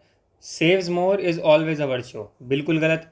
इकोनॉमी इंडिविजुअल लेवल पर तो है बट पूरे बड़े लेवल पर नहीं है। Saving is a virtue at micro level but not necessarily at macro level. ठीक है, वर्च्यू जो है ये virtue at micro level not macro level. Greater saving less expenditure, और वही वाली सारी की सारी बात, इन्वेस्टमेंट कम होगी एंड इस तरीके से हमारा काम होएगा। Monetary and fiscal policies of the government are part of macro economic analysis. हाँ, मैक्रो इकोनॉमिक्स का ही पार्ट है, तो ये ट्रू हो जाएगा। Both the policy related to the issue of growth and development of the level of economy as a whole. ठीक है ना, growth and development at the level of economy as a whole, इस वजह से macro economics का part हो जाएगा, macro economic analysis का पार्ट हो जाएगा, एंड ये वाली बात हमारी ट्रू हो जाएगी। एग्रीगेट डिमांड जो है मैक्रो इकोनॉमिक्स में आइडेंटिकल है market demand in micro economics. नहीं, हमने अभी पढ़ लिया, उसमें भी पढ़ा, एजर्शन रीजन में भी देख लिया। सो आइडेंटिकल नहीं है, ये क्लोजली रिलेटेड हम कह सकते हैं। Sum total of demand of all the goods and services in the economy where as market differs to demand for particular commodity in the market. तो दिस इज नॉट आइडेंटिकल। ठीक है, identical नहीं है, related है to, closely related ना, यहाँ से हटा ही दो, आइडेंटिकल नहीं है। ठीक है, क्लोजली रिलेटेड भी हम नहीं बोलेंगे इसको, क्योंकि इट इज़ द नियरेस्ट। अगर ऐसा कुछ सेंटेंस आएगा ना, नियरेस्ट है, nearest to that the micro economics, तब करना है, मगर क्लोजली रिलेटेड नहीं है क्योंकि वो इम्पैक्ट नहीं कर रही। ठीक है, ये एनालिसिस का जो इम्पैक्ट है, ये चीज़ों में थोड़ी सी डिफरेंस है, एंड ये आइडेंटिकल तो बिल्कुल भी नहीं है। बट क्लोजली रिलेटेड यार थोड़ा सोचा जाएगा इस पर, तो क्या कंक्लूजन निकालेंगे। सो देखो, मैंने अभी ना गूगल सर्च करी एंड मैंने दो स्टेटमेंट डाले। First was the aggregate demand जो मैक्रो इकोनॉमिक्स के क्लोजली रिलेटेड है क्या मार्केट डिमांड से। सो yes, this statement is true and जो मार्केट डिमांड है वो क्लोज रिलेटेड है और वो इम्पैक्ट भी करती है। मार्केट डिमांड जब हमें एक मार्केट की पता चली, दूसरी की, तीसरी की, एग्रीगेट लेवल पर मैक्रो इकोनॉमिक्स को इम्पैक्ट करेगी, तो ये क्लोजली रिलेटेड हो गया, बट आइडेंटिकल नहीं है। जब मैंने आइडेंटिकल वाला स्टेटमेंट डाला तो वो तो यहाँ पे भी फॉल्स है एंड वहाँ पे भी फॉल्स है। So yes, this is the complete conclusion of this. तो हम क्लोजली रिलेटेड यहाँ पर लिख सकते हैं, ये back and back closely related हम लिख सकते हैं। अगेन यहाँ पर भी हम क्लोजली रिलेटेड लिख देते हैं, तो यहाँ पर भी क्लोजली रिलेटेड आ जाएगा, तो हम ट्रू कर देंगे, वरना फॉल्स रखेंगे। ठीक है, क्लोजली रिलेटेड अगर आता है so then it will be true. ठीक है, तो आ जाओ, अब इधर आ जाओ, लास्ट वाला जो है, problem of scarcity and choice ceases to exist in the macro level. Macro level पर problem of scarcity and choice है वो सीज करती है, यानी कि रुक जाती है, यानी कि अब और एग्जिस्ट नहीं करती, सीज टू एग्जिस्ट। ठीक है, at macro level problem of scarcity and choice ceases to exist at macro level when the resources of the entire nation are pooled together. देखो, ये कह रहे हैं कि जो हमारी स्केर्सिटी और चॉइस की जो प्रॉब्लम है ना, वो जब हम मैक्रो इकोनॉमिक्स के लेवल पर आते हैं तो वो वो वाली जो प्रॉब्लम है वो रुक जाती है, यानी कि वो हमारे अब कोई प्रॉब्लम ही नहीं है। ठीक है, ऐसा नहीं होता जब मतलब ये कह रहे हैं कि ऐसा हो जाता है कि जो ये प्रॉब्लम है प्रॉब्लम ही नहीं है, स्केर्सिटी और चॉइस की प्रॉब्लम अब नो मोर अ प्रॉब्लम जब पूरी कंट्री के सारे रिसोर्सेज को हम टुगेदर लाएंगे। इंडिया में हम जितने भी सारे रिसोर्सेज हैं उनको एक साथ ले आएँ, ठीक है, और सारे रिसोर्सेज अब सबके पास अवेलेबल है। अगर हम ऐसे भी करते हैं, still there will be the demand of oil, जो कि हमें बाहर से इंपोर्ट करना पड़ेगा। तो ऐसा नहीं है कि चॉइस और स्कैर्सिटी की डिमांड खत्म हो जाएगी चाहे तुम पूरी कंट्री के जो है सारे के सारे रिसोर्सेज ले आओ, ऐसा नहीं होगा। तो मैक्रो इकोनॉमिक्स लेवल पर सीजेस टू एग्जिस्ट वो वाली चीज़ नहीं होती and it is a false. Even if the resources of the entire nation are put together, these continue to be scarce in relation to the aggregate demand of the economy. ठीक है, अब आ जाओ कुछ पिक्चर बेस्ड क्वेश्चन कर लेते हैं, और data based, picture based, source based, case study based, ये सारे टाइप के क्वेश्चन हैं यहाँ पर। हम एनालाइज करेंगे द इमेज विद, यहाँ पर कुछ करने की बात है क्या, वहाँ स्टार मार्क करने की, ये वाला क्वेश्चन अच्छा है, इसको मार्क कर लेते हैं। ठीक है, जस्ट इसको मार्क कर लिया, आगे चलते हैं। अब लेट्स मूव फर्दर। हम एनालाइज करेंगे the image given along side, इसको एनालाइज करना है एंड हमें आंसर करना है ये वाले क्वेश्चंस को। ये देखो इमेज, देखो क्या बता रही है, जीडीपी ग्रोथ हो रही है, इन्फ्लेशन जो है वो कम हो रही है, यानी कि महंगाई कम हो रही है। ठीक है ना, इसका मतलब ये हो गया कि ग्रोथ बढ़ रही है, महंगाई कम हो रही है, और अनएम्प्लॉयमेंट का रेट जो है बिल्कुल कम हो गया है। ठीक, जीडीपी ग्रोथ ज़्यादा है, इतना इतना इतना, ये है हमारे अंकल जी को ही बता रहे हैं, but he is a government official with the setup it is being looked, मतलब ऐसा कुछ लग रहा है। इंग्लिश पता नहीं क्या बनाने लग गया था मैं सॉरी। ठीक है, बट ऐसा कुछ लग रहा है। Which economic concept is most directly illustrated by the scene shown in the image. So जो हमें इमेज में सीन शो हो रहा है, जो इमेज में सीन शो हो रहा है, तो वो क्या बता रहा है, price determination in the competitive market, नहीं ऐसा कुछ तो नहीं बता रहा। Use of macro economic data for economic planning, हाँ ऐसा कुछ तो देखो लग रहा है, ऐसा कुछ तो हो सकता है। Determination of utility by a consumer, ऐसा मतलब यूटिलिटी का मतलब यूज़फुलनेस। ठीक है, ऐसा भी नहीं है कि कोई बंदा यहाँ पर आके किसी चीज़ की यूज़फुलनेस को वो कर रहा हो, यूज़फुलनेस, यूटिलिटी को हम यूज़फुलनेस बोलते हैं, डिराइव्ड फ्रॉम अ गुड। और profit maximisation by a firm, ये भी नहीं दिख रहा। थोड़ा मतलब जैसे देख के समझ में आ रहा है, तो गवर्नमेंट ऑफिशियल है तो कुछ ना कुछ इकोनॉमिक्स के रिलेटेड प्लानिंग की बात कर रहा होगा। Price determination in competitive market, यहाँ पर कुछ प्राइस भी डिटर्मिनेट नहीं करा जा रहा। Q1 का हम इकोनॉमिक मैक्रो इकोनॉमिक रिव्यू देख रहे हैं, so this will be the correct answer. अगर हम इसको चेक करें so yes this is the correct answer. अब यहाँ पर हमें वेरिएबल्स को लिस्ट करना है depicted in the given image. How do these variables relate to the concept, economic concept identified in part 1। Okay, this is a good question. ठीक है, जब आता नहीं है ना क्वेश्चन तो सबसे पहले मतलब जैसे समझ में नहीं आता ना, सबसे पहले जो मुंह से शब्द निकलते हैं वो ये निकलते हैं मैं बताता हूँ, बल्कि समझाता हूँ। एनलिस्ट करने में मैक्रो इकोनॉमिक्स वेरिएबल, जो इकोनॉमिक वेरिएबल्स हमारे क्या होते हैं, ये जो इन्होंने दे रखे हैं इकोनॉमी के वेरिएबल्स जो वेरी करते रहते हैं और इकोनॉमिक्स से रिलेट करते हैं, तो वो इकोनॉमिक वेरिएबल्स हो गए। जीडीपी ग्रोथ, इन्फ्लेशन, अनएम्प्लॉयमेंट, साथ ही साथ क्या कहते हैं जनरल प्राइस लेवल, वो तो इन्फ्लेशन से पता चल जाएगा। जीडीपी भी आ गई और अनएम्प्लॉयमेंट भी आ गया, और क्या कह सकते हैं हम, आउटपुट, आउटपुट जीडीपी से पता चल गया। तो यही मेन 3 चीज़ें होती हैं। तो इकोनॉमिक वेरिएबल्स शोन जो यहाँ पे करे गए हैं, जीडीपी ग्रोथ, इन्फ्लेशन और अनएम्प्लॉयमेंट रेट, ठीक है।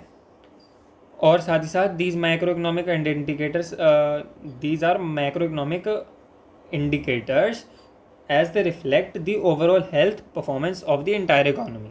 इन्होंने क्वेश्चन में पूछा क्या था, how do these variables relate to the economic concept identified in part 1। Economic concept यानी कि इकोनॉमिक कॉन्सेप्ट जो कि मैक्रो इकोनॉमिक्स और इकोनॉमिक प्लानिंग, ये हमने आइडेंटिफाई करा। Macro economics is the economic concept which we identified in the part 1.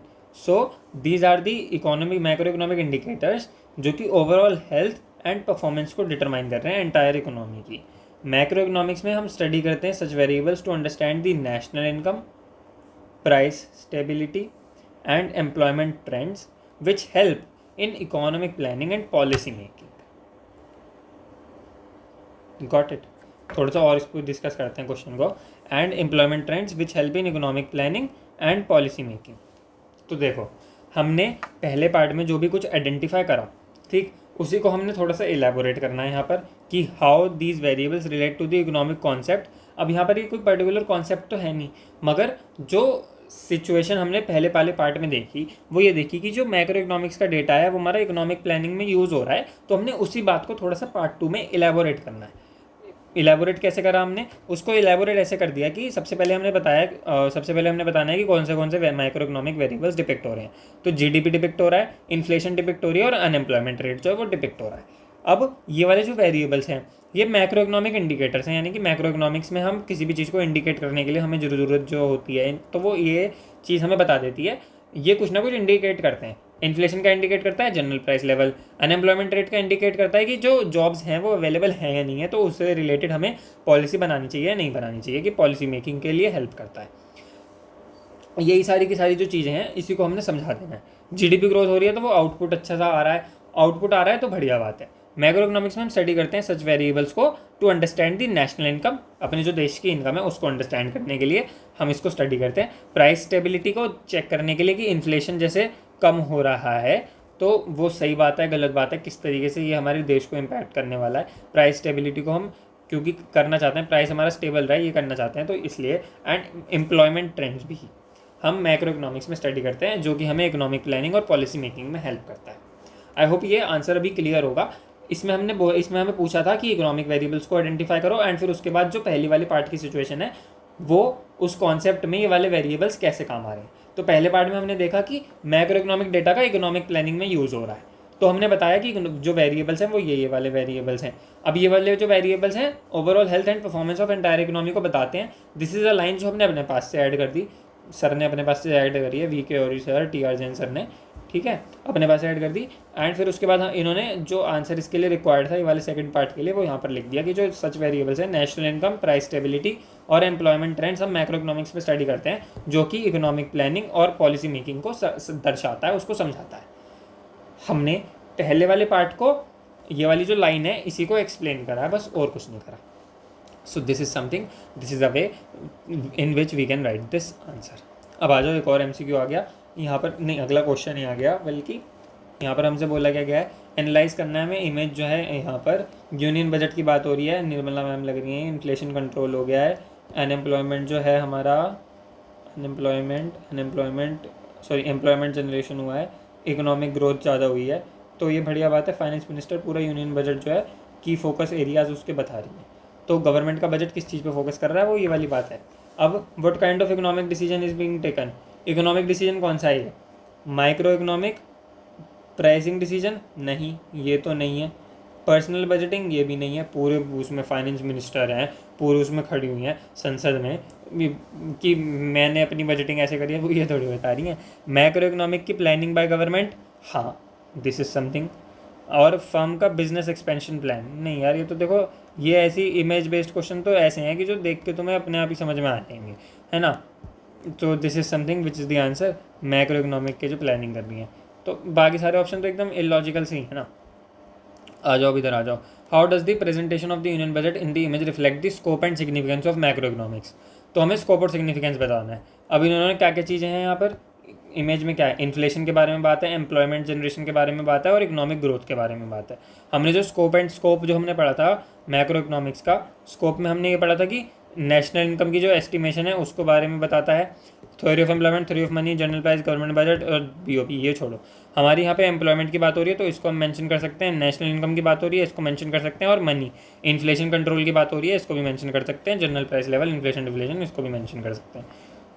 आ जाओ वापस आ जाओ, ये रे वेरी ये रे।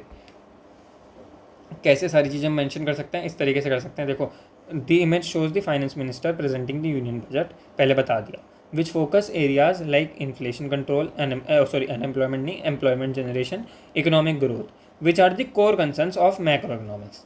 इमेज जो है वो रिफ्लेक्ट कर रही है मैक्रो इकोनॉमिक प्लानिंग को, डिटर्मिनेशन ऑफ की aggregates and guiding economic direction.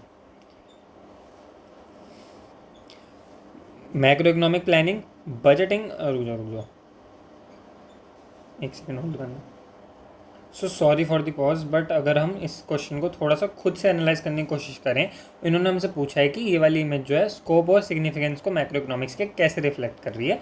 हमें 3 पॉइंट्स को बताना है। हमने स्कोप पढ़ा, हमने सिग्निफिकेंस भी पढ़ी। सिग्निफिकेंस ऑफ मैनेजमेंट में हमने क्या पढ़ा था, मैं एक बार तुम्हें पॉइंट्स जो है रिकॉल करवा देता हूँ, नोटबुक में चलते हैं वहीं से करवा देता हूँ। सो हमने ये सारा का सारा सिग्निफिकेंस देखा था मैक्रो इकोनॉमिक्स का। हमने देखा था कि एस्टिमेशन ऑफ नेशनल इनकम में जो है हमारी हेल्प करता है मैक्रो इकोनॉमिक्स, अनएम्प्लॉयमेंट की स्टडी करने में गवर्नमेंट बजट इन सब चीज़ों में हेल्प करता है, डिटेल डिस्क्रिप्शन प्रोवाइड करता है इस चीज़ का। हमने देखा था road map of growth and development जो है इकोनॉमी का, उसको ले डाउन कर देता है, इकोनॉमी जो है स्टेबल रहे इस चीज़ के ध्यान रखता है, मॉनेटरी बजटरी पॉलिसी को अप्रोप्रिएटली डिटरमाइन करवा के, स्टेटस जो ऑफ बीओपी वो बताता है, ठीक है। साथ ही साथ हमारी जो पॉवर्टी और एनवायरमेंटल पोल्यूशन की प्रॉब्लम्स हैं उसके ऊपर एक इंसाइट देता है, और उससे हमें प्रॉब्लम से कैसे लड़ना है, उसको कैसे एड्रेस करना है, ये भी बताता है। Information relating to macro economic variables is extremely useful in formulation of policies. ठीक, ये सारी की सारी चीज़ें हमने मैक्रो इकोनॉमिक्स की पढ़ी थी कि ये इंपॉर्टेंट किस लिए है, importance of macro economics. Significance का मतलब उसकी इंपॉर्टेंस, कि वो ऐसी क्या खास बातें हैं जो उसके एग्जिस्टेंस से हमें पता चल रही है। तो ये सारी की सारी चीज़ें हमने पढ़ी थी। और स्कोप में हमने ये देख लिया कि वो स्कोप पे चलता है, स्कोप पे एंड स्कोप में हमने ये देख लिया कि ये नेशनल इनकम बताएगा, हमारे वो बताएगा, ये क्या कहते हैं, अनएम्प्लॉयमेंट बता देगा, अनएम्प्लॉयमेंट के साथ मनी प्राइस लेवल और ये सारी चीज़ें बताएगा। अब ये सारी की सारी चीज़ों को, इनमें से ऐसे कौन से पॉइंट्स हैं जो हमें ये वाली इमेज को देख के ध्यान में आ रहे हैं, ये वाली इमेज को देख के हमें ऐसे कौन से पॉइंट्स ध्यान आ रहे हैं, किस तरीके से ये वाली इमेज हमारी रिफ्लेक्ट कर रही है scope and significance of macro economics. तो इस पे थोड़ा सा कुछ सोचेंगे, फिर तब इनका आंसर पढ़ेंगे। ऑलरेडी एक बार पढ़ लिया है बट उसके बाद चलेंगे। तो इस इमेज में क्या है, इन्फ्लेशन कंट्रोल की बात हो रही है, ठीक है, एम्प्लॉयमेंट जनरेट करने की बात हो रही है, और हमारी इकोनॉमिक ग्रोथ की बात हो रही है। ठीक, ये वाली देखो, एक तो हमें ये जो डिटेल्ड डिस्क्रिप्शन प्रोवाइड करती है मैक्रो इकोनॉमिक्स, उसमें डिटेल डिस्क्रिप्शन अबाउट दी 3 चीज़ें थी उसमें, detail description about the estimation of national income and unemployment या फिर एम्प्लॉयमेंट से रिलेटेड बात थी कि स्टडी ऑफ एम्प्लॉयमेंट की स्टडी ऑफ एम्प्लॉयमेंट हम करते हैं, और गवर्नमेंट बजट जो है वो ये रिवील करता है कि इकोनॉमी किस तरीके से आ रही है। तो उसका एक पॉइंट कि गवर्नमेंट बजट जो है वो रिवील करता है कि किस तरीके से हम पॉलिसीज़ बनाने वाले हैं इन चीज़ों के ऊपर, गवर्नमेंट पॉलिसीज़ किस तरीके से आने वाली है, मैक्रो इकोनॉमिक एनालिसिस हमारा उस चीज़ में हेल्प करता है। तो अब जो गवर्नमेंट पॉलिसीज़ हैं वो इन्फ्लेशन पे आएंगे, एम्प्लॉयमेंट जनरेशन पर आएंगी और इकोनॉमिक ग्रोथ पर आएंगी, ये हमें यहाँ से पता चल गया। ठीक है, एक इंपॉर्टेंस ये वाली आ गई कि सिग्निफिकेंस को कैसे रिफ्लेक्ट कर रहा है। सो एक पॉइंट हम इसमें ये लिख सकते हैं कि दी significance of macroeconomic analysis is that it provides the analysis of government budget which reveals the direction या फिर focus areas of the government policies which are to be announced। ऐसा कुछ करके हम एक पॉइंट लिख सकते हैं। ठीक, और हम क्या लिख सकते हैं इसमें, हम इसमें इन्होंने इन्फ्लेशन को कंट्रोल करने की बात करी है। अब मैक्रो इकोनॉमिक्स का डेटा हमारा इन्फ्लेशन से रिलेटेड आया होगा, सो हमारे प्राइस लेवल को डिटरमाइन करने में एंड उसको स्टेबिलिटी मेंटेन करवाने में इसमें भी हमारी जो है मैक्रो इकोनॉमिक्स हेल्प करता है। So macro economic helps in the formation of policies regarding various aspects which includes inflation, unemployment या फिर employment generation and economic growth. This is also significance जो कि हम लिस्ट कर सकते हैं। ये ना बहुत ओपन एंडेड क्वेश्चन है, तो इसका आंसर बहुत ज़्यादा ब्रॉड पैरामीटर्स में बन सकता है। अब हमारा यहाँ पर इस चीज़ को देखना क्या कहते हैं जस्टिफाइड रहेगा जो इन्होंने आंसर दे रखा है, क्योंकि अभी थोड़ा सा हमने दिमाग लगा लिया है इस पर। हमने क्या दिमाग लगाया कि सिग्निफिकेंस जो है इस वाली इमेज को देख के हमारी कौन सी सिग्निफिकेंस आ रही है दिमाग में। तो एक सिग्निफिकेंस हमारी ये आई दिमाग में कि जो गवर्नमेंट बजट है, ये मैक्रो इकोनॉमिक्स क्या करती है, गवर्नमेंट बजट का एनालिसिस हमें प्रोवाइड करती है, जिससे कि हमें इकोनॉमिक पॉलिसीज़ जो कि गवर्नमेंट बना रही है उससे हमें आइडिया लग जाता है रिगार्डिंग दी, मतलब मैक्रो इकोनॉमिक एनालिसिस हमें गवर्नमेंट की बजट की पॉलिसीज से गवर्नमेंट बजट को बताती है। मैक्रो इकोनॉमिक्स गवर्नमेंट बजट को बताएगा, जो बजट जो है वो हमारी पॉलिसीज़ बताएगा कि ये सारी की सारी पॉलिसीज़ हैं जो हमारी इस साल आने वाली हैं। ये वाली बात हमने देख ली। अब गवर्नमेंट के पास ये डेटा कैसे गया, जब ये डेटा तब गया जब इन्फ्लेशन से रिलेटेड जो मैक्रो इकोनॉमिक्स ने डेटा प्रोवाइड करा गवर्नमेंट को। ये डेटा गवर्नमेंट के पास तब गया जब एम्प्लॉयमेंट से रिलेटेड एनालिसिस हुआ पूरी इकोनॉमी में, और वो वाला डेटा गवर्नमेंट के पास गया। और जब इकोनॉमी से रिलेटेड यानी कि किस तरीके से हमारी जीडीपी वगैरह चल रही है उससे रिलेटेड जब डेटा गया मैक्रो इकोनॉमिक एनालिसिस का, तब हमें पता चला कि इस तरीके से सारी चीज़ें हो रही हैं, और हमने फिर इन चीज़ों पे फोकस करा गवर्नमेंट बजट ने, और पॉलिसीज़ ला के हमारे आगे रख दी। ये सारी की सारी बातें हो रही हैं इस इमेज में। सो दिमाग लगाओ तो फिर हम कितना भी लगा सकते हैं, बट दिस इज़ समथिंग जो इन्होंने कंक्लूड करके पॉइंट दे रखे हैं। मैक्रो इकोनॉमिक्स जो है वो प्लानिंग में हेल्प करता है। Budget announcement are a part of physical policy which is a tool used for managing the economy at a national level. एक नेशनल लेवल पर हमें इकोनॉमी को मैनेज करने के लिए हमारे पास जो टूल है physical policy, which is physical policy, उसके बारे में बजट अनाउंस करता है, एंड ये मैक्रो इकोनॉमिक प्लानिंग का पार्ट है। डिटरमाइन करवाता है हमारे की एग्रीगेट्स जैसे कि इन्फ्लेशन, अनएम्प्लॉयमेंट या फिर employment relate to aggregate demand, aggregate supply, national income. ज़्यादा कुछ खास आंसर है नहीं, ना इस पर ज़्यादा दिमाग मारने की चीज़ है ये। हमारा बस इतना सा यहाँ पर उद्देश्य है कि हमें ये समझ में आ जाए इमेज जो वाले क्वेश्चन में किस तरीके से दिमाग लगाना, तो वो हमें समझ में आ गया। तो सिग्निफिकेंस को इसको हम खुद से भी एक आंसर लिख सकते हैं, तो इतना कुछ इसमें है नहीं। थर्ड पॉइंट दे रखा है कि हमें गाइड करता है, इकोनॉमिक डायरेक्शन एक दे देता है, जिस the budget acts at the road map for both government and private sector decisions and show करता है the significance of macro economic data in shaping the future and growth and public welfare. तो ठीक ठाक answer है, but जो हमने discuss करा उससे रिलेटेड पॉइंट्स हम इसके बना सकते हैं। ठीक, एंड इतना कुछ इंपॉर्टेंट नहीं है ये, तो अभी हम आगे चल सकते हैं। एंड दिस इज समथिंग, यहाँ पर इमेज ए क्या हो रहा है, एंड यहाँ पर इमेज बी। यहाँ पर देखो इंडिविजुअल की बात हो रही है, एक अकेला बंदा है एंड उससे रिलेटेड सारी बातें हो रही हैं, और यहाँ पर जो है पूरी इकोनॉमी है उससे रिलेटेड सारी बातें हो रही हैं। ठीक है, तो which of the following signifies macro economics. Macro economics तो हमारी इमेज बी में आ रही है, तो इमेज बी इसका आंसर हो जाएगा। इमेज बी कैसे आंसर हो जाएगा, देखो ऐसे आंसर हो जाएगा ना, क्योंकि पूरी इकोनॉमी की बात कर रहे हैं। ठीक है, सो यस, यहाँ पर हमारे वो वाले क्वेश्चन भी खत्म होते हैं। अभी आते हैं सोर्स बेस्ड क्वेश्चन। सो ये source based and case study type के क्वेश्चंस के लिए हमें क्या करना है, सबसे पहले हम देखेंगे कि हमारे पास क्या क्या क्वेश्चंस हैं, उसके बाद हम केस को स्टडी करेंगे, थोड़ा थोड़ा ऊपर से इसको स्किम करेंगे, एंड फिर जो आंसर होंगे इसके जो हमें क्वेश्चंस पूछे हैं वो देंगे। ठीक है, सबसे पहला क्वेश्चन हमारा क्या है, सबसे पहले हमें पूछा गया है यहाँ पर कि हमें मैक्रो इकोनॉमिक इंडिकेटर्स किस तरीके से डिसीजन मेकिंग में हेल्प करते हैं गवर्नमेंट की और बिजनेसेस की। अभी हमने सोर्स नहीं पढ़ा, ठीक है, मगर अभी हम सोचें कि जो इकोनॉमिक इंडिकेटर्स होते हैं, मैक्रो इकोनॉमिक के इंडिकेटर्स, ये सबसे पहली बात, ये इंडिकेटर्स कौन से होते हैं, तो जीडीपी, ठीक है, इन्फ्लेशन डिफ्लेशन के लिए जो प्राइस लेवल है तो इन्फ्लेशन हो गया, या फिर जनरल प्राइस लेवल हो गया, इन्फ्लेशन ही मान लो। ठीक है, एम्प्लॉयमेंट हो गया, ये एक इंडिकेटर है, और गवर्नमेंट का जो बजट आता है वो एक इंडिकेटर है। तो इन चीज़ों से हमें अपनी इकोनॉमी के बारे में पता चल जाता है। तो मैक्रो इकोनॉमिक्स इंडिकेटर ये होते हैं बाय द गवर्नमेंट। अब ये वाली जो चीज़ें हैं ये किस तरीके से गवर्नमेंट को हेल्प करती है डिसीजंस लेने में और किस तरीके से बिजनेसेस को हेल्प करती हैं डिसीजंस लेने में।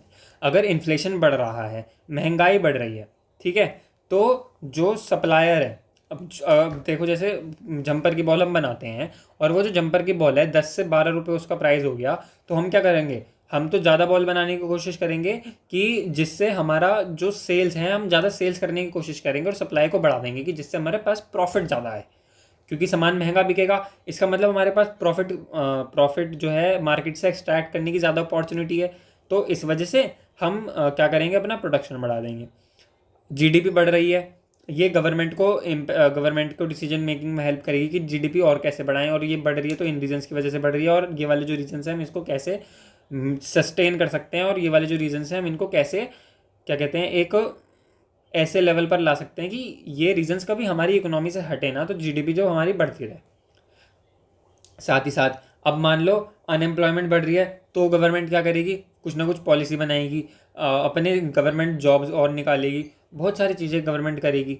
अब नेशनल इनकम बढ़ रही है, तो और ये वाली सारी चीज़ें एक इंडिविजुअल बिजनेस फर्म को भी इम्पैक्ट करेंगी, जैसे हमने देखा इन्फ्लेशन के केस में। तो जब महंगाई बढ़ रही होगी, हम देखेंगे कि यार हम प्रोडक्शन किस तरीके से करें, हम और लोगों को हायर करें ना करें। अब गवर्नमेंट ने पॉलिसी बनाई कि लोगों को एम्प्लॉयमेंट ज़्यादा मिलेगा, जो भी मतलब अगर मान लो गवर्नमेंट ने ऐसी पॉलिसी बना दी कि अगर कोई सी जंपर की फैक्ट्री 100 से ज़्यादा लोगों को एम्प्लॉय कर देती है, तो उसका जो वो है उसको ज़्यादा सब्सिडी मिलेगी, तो हम ज़्यादा लोगों को हायर करेंगे, इस तरीके से काम चलेगा ना। तो इस तरीके से सारे के सारे हमारे डिसीजन जो हैं वो हम ले लेंगे, एंड जो गवर्नमेंट के डिसीजन है गवर्नमेंट ले लेगी इन्हीं इंडिकेटर्स को ध्यान में रखते हुए। ठीक है, सब्सिडी आई तो हमने ज़्यादा लोगों को हायर कर लिया, तो ये वाली थोड़ी सी बात हो गई। अभी हम ये वाला केस पढ़ेंगे, ठीक है, मगर अभी हमने ये देख के थोड़ा सा सोच लिया, ये वाली जितनी भी चीज़ें भी सोच के बताई, तो 1-2 मिनट मेरे को बताने में लगे, मगर सोचने में तो 5-10 सेकंड लगेंगे ना, हमें एग्जाम में बैठे होंगे सारी चीज़ें जब पढ़ चुके होंगे। तो हम आइडेंटिफाई करेंगे दो, अब यहाँ पर क्या है, आइडेंटिफाई करना है दो मैक्रो इकोनॉमिक इंडिकेटर्स को जो कि फ्रॉम द पैसेज एंड उनके सिग्निफिकेंस को स्टेट करना है कि वो क्यों इंपॉर्टेंट है। तो चलो ये भी हम देख लेंगे। अब यहाँ पर तो आंसर दे रखा है, मगर बोर्ड में नहीं दे रखा होगा ना, या तो मैं आंसर हाइड करके आता हूँ, फटाफट से हाइड ही कर देता हूँ। अभी सारे क्वेश्चन के आंसर्स हाइड हो गए हैं, एंड चलते हैं। देखो आइडेंटिफाई करने हैं हमें मैक्रो इकोनॉमिक इंडिकेटर्स, ठीक है, और पैराग्राफ में से और उनकी इंपॉर्टेंस बतानी है। और why macro economics is considered essential for understanding the global economic interdependence. Macro economics क्यों इंपॉर्टेंट है, ग्लोबल इकोनॉमिक इंटरडिपेंडेंस यानी कि इकोनॉमी पर कितना डिपेंडेंस है पूरे ग्लोब की, इस चीज़ को समझने के लिए मैक्रो इकोनॉमिक्स क्यों ज़रूरी है। हम ये काम ऐसे ही क्यों नहीं कर सकते बैठे बैठे, मैक्रो इकोनॉमिक्स क्यों पढ़ें, है ना। तो ये वाली सारी चीज़ें हम बताते हैं, ये वाली चीज़ को हम फिगर आउट करेंगे सारी चीज़ों को, और ये हम करेंगे on the basis of this passage. एक सेकेंड, हाँ करते हैं, और क्या, पैसेज को पढ़ते हैं जल्दी से। यहाँ पर लिखा है मैक्रो इकोनॉमिक्स जो है वो डील करती है performance, structure, behaviour and decision making से ऑफ द एंटायर इकोनॉमी। ठीक है, सही बात है, पूरी इकोनॉमी के इन सारी चीज़ों से डील करती है, और ये प्रोवाइड करती है comprehensive picture of an economic function, of how an economic function, किस तरीके से इकोनॉमी फंक्शन करती है, कुछ एग्रीगेट्स को एग्जामिन करके उनको जानकर परख कर, नेशनल इनकम को जानकर परख कर ये बताती है कि इकोनॉमी किस तरीके से फंक्शन करती है, एम्प्लॉयमेंट को जानकर परख कर ये बताती है कि इकोनॉमी किस तरीके से फंक्शन करती है, इन्फ्लेशन के साथ भी यही, गवर्नमेंट बजट के साथ भी यही। तो ये चार जो हैं हमारे इकोनॉमिक इंडिकेटर्स हो जाएंगे। ठीक है, these indicators help policy makers, businesses and citizens make informed decision. किस तरीके से एम्प्लॉयमेंट की स्टेट है एक कंट्री में, अगर एम्प्लॉयमेंट हम बढ़ाते हैं गवर्नमेंट सब्सिडी दे रही है, अगर इन्फ्लेशन की स्टेट क्या है, गवर्नमेंट बजट में क्या पॉलिसीज़ आई हैं तो जो हमें एक एज अ बिज़नेस इम्पैक्ट कर सकती है जंपर की बॉल की फैक्ट्री को, वो वाली बातें हमारी इस सारी की सारी हमारी जो डिसीजन मेकिंग है उसमें इम्पैक्ट करेंगी। सिटीजन्स जो हैं उस तरीके से सिटीजन्स भी उसी तरीके से डिसीजन लेंगे। अगर एक नॉर्मल सिटीज़न का क्या उसमें वो रहता है व्यू पॉइंट बजट को देखने का, कि क्या चीज़ महंगी हुई, क्या चीज़ सस्ती हुई। भैया पेट्रोल बढ़ा तो नहीं, पेट्रोल सस्ता तो नहीं हुआ, मतलब पेट्रोल सस्ता हो गया तो वो बढ़िया है, वो खुश हो जाएगा और अच्छे थे क्या कहते हैं स्कूटी घुमाएगा। मगर अगर पेट्रोल महंगा हो गया तो फिर दिक्कत आ जाएगी, है ना। एक कंज्यूमर जो है, एक इंडिविजुअल कंज्यूमर तो यही ध्यान रखेगा। इंस्टेंस के लिए हमें बताना है during periods of rising inflation RBI, मतलब ये एक एग्जांपल दे रखे हैं, जब इन्फ्लेशन बढ़ी तो आरबीआई ने क्या करा, इंटरेस्ट रेट को बढ़ा देगा। जो इसने बताया ना कि इन्होंने बताया कि ये वाले जो इंडिकेटर्स हैं ये हमारी किस तरीके से डिसीजन मेकिंग को इम्पैक्ट करते हैं, अब उसका एक एग्जांपल दे रहे हैं। इन्होंने बताया कि जो आरबीआई है वो इंटरेस्ट रेट को कम कर देगी, हाँ, आरबीआई इंटरेस्ट रेट को बढ़ा देगी और जो है लोन्स की डिमांड को गिरवाने की कोशिश करेगी जब हमारे कंट्री में आएगा इन्फ्लेशन। ठीक है, जब हमारी कंट्री में इन्फ्लेशन आएगा आरबीआई जो है इन सारी चीज़ों को करवाने की कोशिश करेगी। सिमिलरली अगर अनएम्प्लॉयमेंट डेटा अगर ज़्यादा आया है कि हमारे देश में अनएम्प्लॉयमेंट बढ़ रही है तो गवर्नमेंट जो है एमजी नरेगा जैसी स्कीम को लेके आएगी, और या फिर पब्लिक इन्वेस्टमेंट को इंक्रीज़ करेगी गवर्नमेंट कि जिससे हमारी जो इकोनॉमी है उसमें एम्प्लॉयमेंट बढ़े। अब देखो ये पब्लिक इन्वेस्टमेंट को कैसे अगर बढ़ाएगी गवर्नमेंट तो उससे एम्प्लॉयमेंट कैसे जनरेट होगा। गवर्नमेंट ने अगर किसी चीज़ में पैसा लगाया, अगर कुछ बनवाया, कुछ नया प्रोजेक्ट शुरू करा, उसमें लोग एम्प्लॉयमेंट उसमें लोगों को एम्प्लॉयमेंट मिलेगी तो अनएम्प्लॉयमेंट हमारी जो है वो क्या कहते हैं वो उस अनएम्प्लॉयमेंट कम हो जाएगी। ठीक है, इस तरीके से डिसीजन मेकिंग इम्पैक्ट होती है। एंड मैक्रो इकोनॉमिक्स में हम अनएम्प्लॉयमेंट का डेटा स्टडी करते हैं, इसलिए मैक्रो इकोनॉमिक्स का जो ये इंडिकेटर है ये हमारे लिए हेल्पफुल है। अब आगे आ जाओ, बिजनेसेस ऑल्सो रिलाई करते हैं मैक्रो इकोनॉमिक डेटा पे। अगर जीडीपी ग्रोथ जो है projected to be high, GDP growth जो हमारी हाई होगी तो कंपनी जो है अपना प्रोडक्शन बढ़ा देंगी और ज़्यादा वर्कर को हायर कर लेंगी कि जीडीपी बढ़ रहा है, देश का फ़ायदा हो रहा है तो इसमें हम भी कुछ फ़ायदा उठाएं। जो डेटा अगर डेटा सजेस्ट करेगा स्लो डाउन कि जी यार अभी तो इकोनॉमी जो है स्लो डाउन में जा रही है, तो एक इंडिविजुअल जो कस्टमर जो बायर है वो अपने जो प्रोडक्शन है उसको स्लो डाउन कर देगा। And firms might delay expansion plans कि अभी जो है इकोनॉमी की जो जीडीपी है हमारी कंट्री की गिर रही है तो एक जो बिजनेस होगा वो एक्सपेंशन प्लान। अब स्लो डाउन का मतलब ये है कि प्राइसेस, इकोनॉमिक स्लो डाउन और इकोनॉमिक हाई का क्या मतलब है। जो अब ये वाला अगर जीडीपी बढ़ रही है, ठीक है, इसका मतलब क्या है कि सिचुएशन जो है इकोनॉमी में बढ़िया चल रही है, तो अगर हम कुछ नई चीज़ करते हैं तो हमें उसका रिवॉर्ड भी ज़्यादा मिलेगा और हमें रिटर्न अच्छे से मिल जाएंगे। मगर अगर इकोनॉमी जो है स्लो डाउन में जा रही है तो कस्टमर जो है, हम एक्सपेंशन करेंगे वो कस्टमर खरीदेगा नहीं हमारे प्रोडक्ट्स को। अगर हम जंपर की दूसरी फैक्ट्री डालेंगे उतनी सेल्स नहीं आएगी, इसलिए हम सेल्स नहीं करेंगे, जो है फैक्ट्री दूसरी नहीं डालेंगे। मैक्रो इकोनॉमिक एक्सटेंड करती है टू द ग्लोबल डायमेंशंस। हमारी मैक्रो इकोनॉमी मतलब जो हमारी मैक्रो इकोनॉमिक्स है ग्लोबल डायमेंशंस तक एक्सटेंड करती है, यानी कि ट्रेड बैलेंस को वो देखेगी जो हमारी मैक्रो इकोनॉमिक्स है कि इम्पोर्ट एक्सपोर्ट का बैलेंस जो है ढंग से बन रहा है नहीं बन रहा, और इनलैंड ट्रेड जो है वो अच्छे से हो रहा है नहीं हो रहा, एक्सचेंज रेट सही से चल रहे नहीं चल रहे, फॉरेन इन्वेस्टमेंट जो है हमारी वो उसका क्या इम्पैक्ट आ रहा है हमारी डोमेस्टिक इकोनॉमी पे, और डोमेस्टिक इकोनॉमी की स्टेबिलिटी को इम्पैक्ट तो नहीं कर रही फॉरेन इन्वेस्टमेंट। ये सारी की सारी चीज़ें मैक्रो इकोनॉमिक्स देखती है। ठीक है, हमने ये देख लिया कि बिजनेस कैसे इम्पैक्ट होते हैं, हमने ये देख लिया कि इंडिविजुअल्स कैसे इम्पैक्ट होते हैं, गवर्नमेंट कैसे इम्पैक्ट होती है from the macro economic data and from these indicators. ठीक है, ये सारी चीज़ें हमने देख ली हैं। अब हम थोड़ा सा क्या कहते हैं क्वेश्चन को आंसर करते हैं जल्दी से, एंड एक्सप्लेन करना है हमें हाउ मैक्रो इकोनॉमिक इंडिकेटर्स जो हमारी मैक्रो इकोनॉमिक इंडिकेटर्स किस तरीके से हमारी हेल्प करते हैं by making the government and business, decision making by the government and business में मैक्रो इकोनॉमिक इंडिकेटर्स हमारी किस तरीके से हेल्प करते हैं। तो वही वाली बातें सारी कि इंडिकेटर्स जो हैं inflation, GDP growth and employment, ये हमें की इनसाइट प्रोवाइड करते हैं, प्रोवाइड अ की insight into economic health of the economy.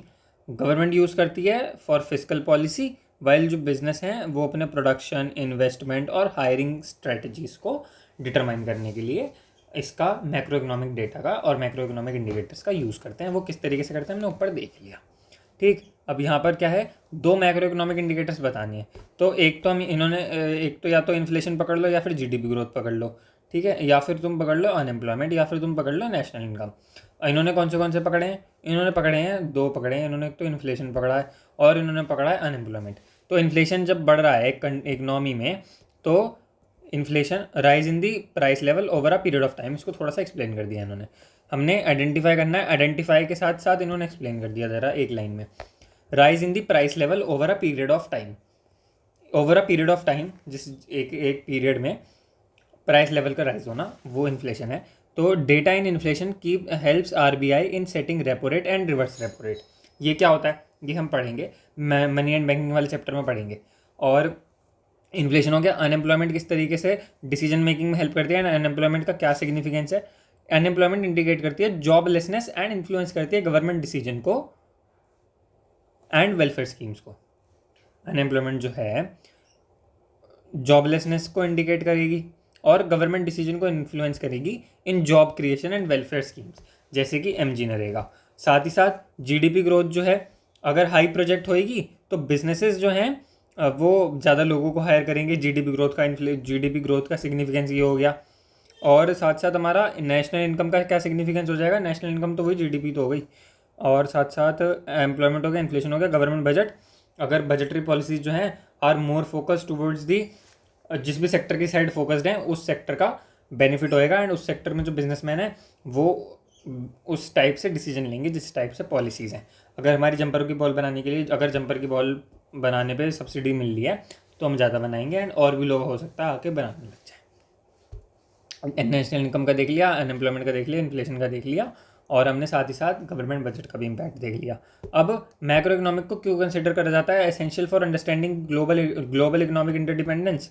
वो इसलिए क्योंकि ट्रेड बैलेंसेस को दिखाती है, ये एक्सचेंज रेट्स को दिखाती है। मैक्रो इकोनॉमिक जो है, मैक्रो इकोनॉमिक्स ट्रेड बैलेंसेस को अंडरस्टैंड करने में हेल्प करती है, एक्सचेंज रेट को अंडरस्टैंड करने में हेल्प करती है। फॉरेन इन्वेस्टमेंट फ्लोज जो हैं इन्फ्लुएंस कैसे कर रहे हैं डोमेस्टिक इकोनॉमिक स्टेबिलिटी को, ये भी हमें अंडरस्टैंड करने में हेल्प करती है मैक्रो इकोनॉमिक्स। तो इसलिए ये इंपॉर्टेंट है for understanding global economic interdependence. यहाँ पे क्या लिखा है, एग्जामिन करती है ग्लोबल ट्रेड को, सही बात है, एक्सचेंज रेट को, फॉरेन इन्वेस्टमेंट को, which show how economies are interconnected. Changes जो हैं ग्लोबल ऑयल प्राइसेस में, करेंसी वैल्यूज़ में, या फिर ट्रेड फ्लोज में can significantly affect domestic inflation, exports and economic growth. तो थोड़ी सी अपने पास से भी चीज़ें हम इसमें ऐड कर सकते हैं, मोर और लेस हमें पैराग्राफ में से आंसर मिल जाएगा। ठीक, अब आ जाओ interdependence between micro and macro, ये हमें डिस्कस करना है। और हमसे क्या पूछा गया है, general price level is of any relevance in at the micro level. Oh, ये अच्छा क्वेश्चन है कि जो हमारा जनरल प्राइस लेवल है, हमने क्या देखा कि मैक्रो इकोनॉमिक्स में हम देखते हैं जनरल प्राइस लेवल, बट क्या है माइक्रो इकोनॉमिक्स में, मैक्रो में तो जनरल प्राइस लेवल इम्पैक्ट करते ही करते हैं। जनरल प्राइस लेवल ठीक है इम्पैक्ट करता है, बट क्या माइक्रो में इसका कुछ सिग्निफिकेंस है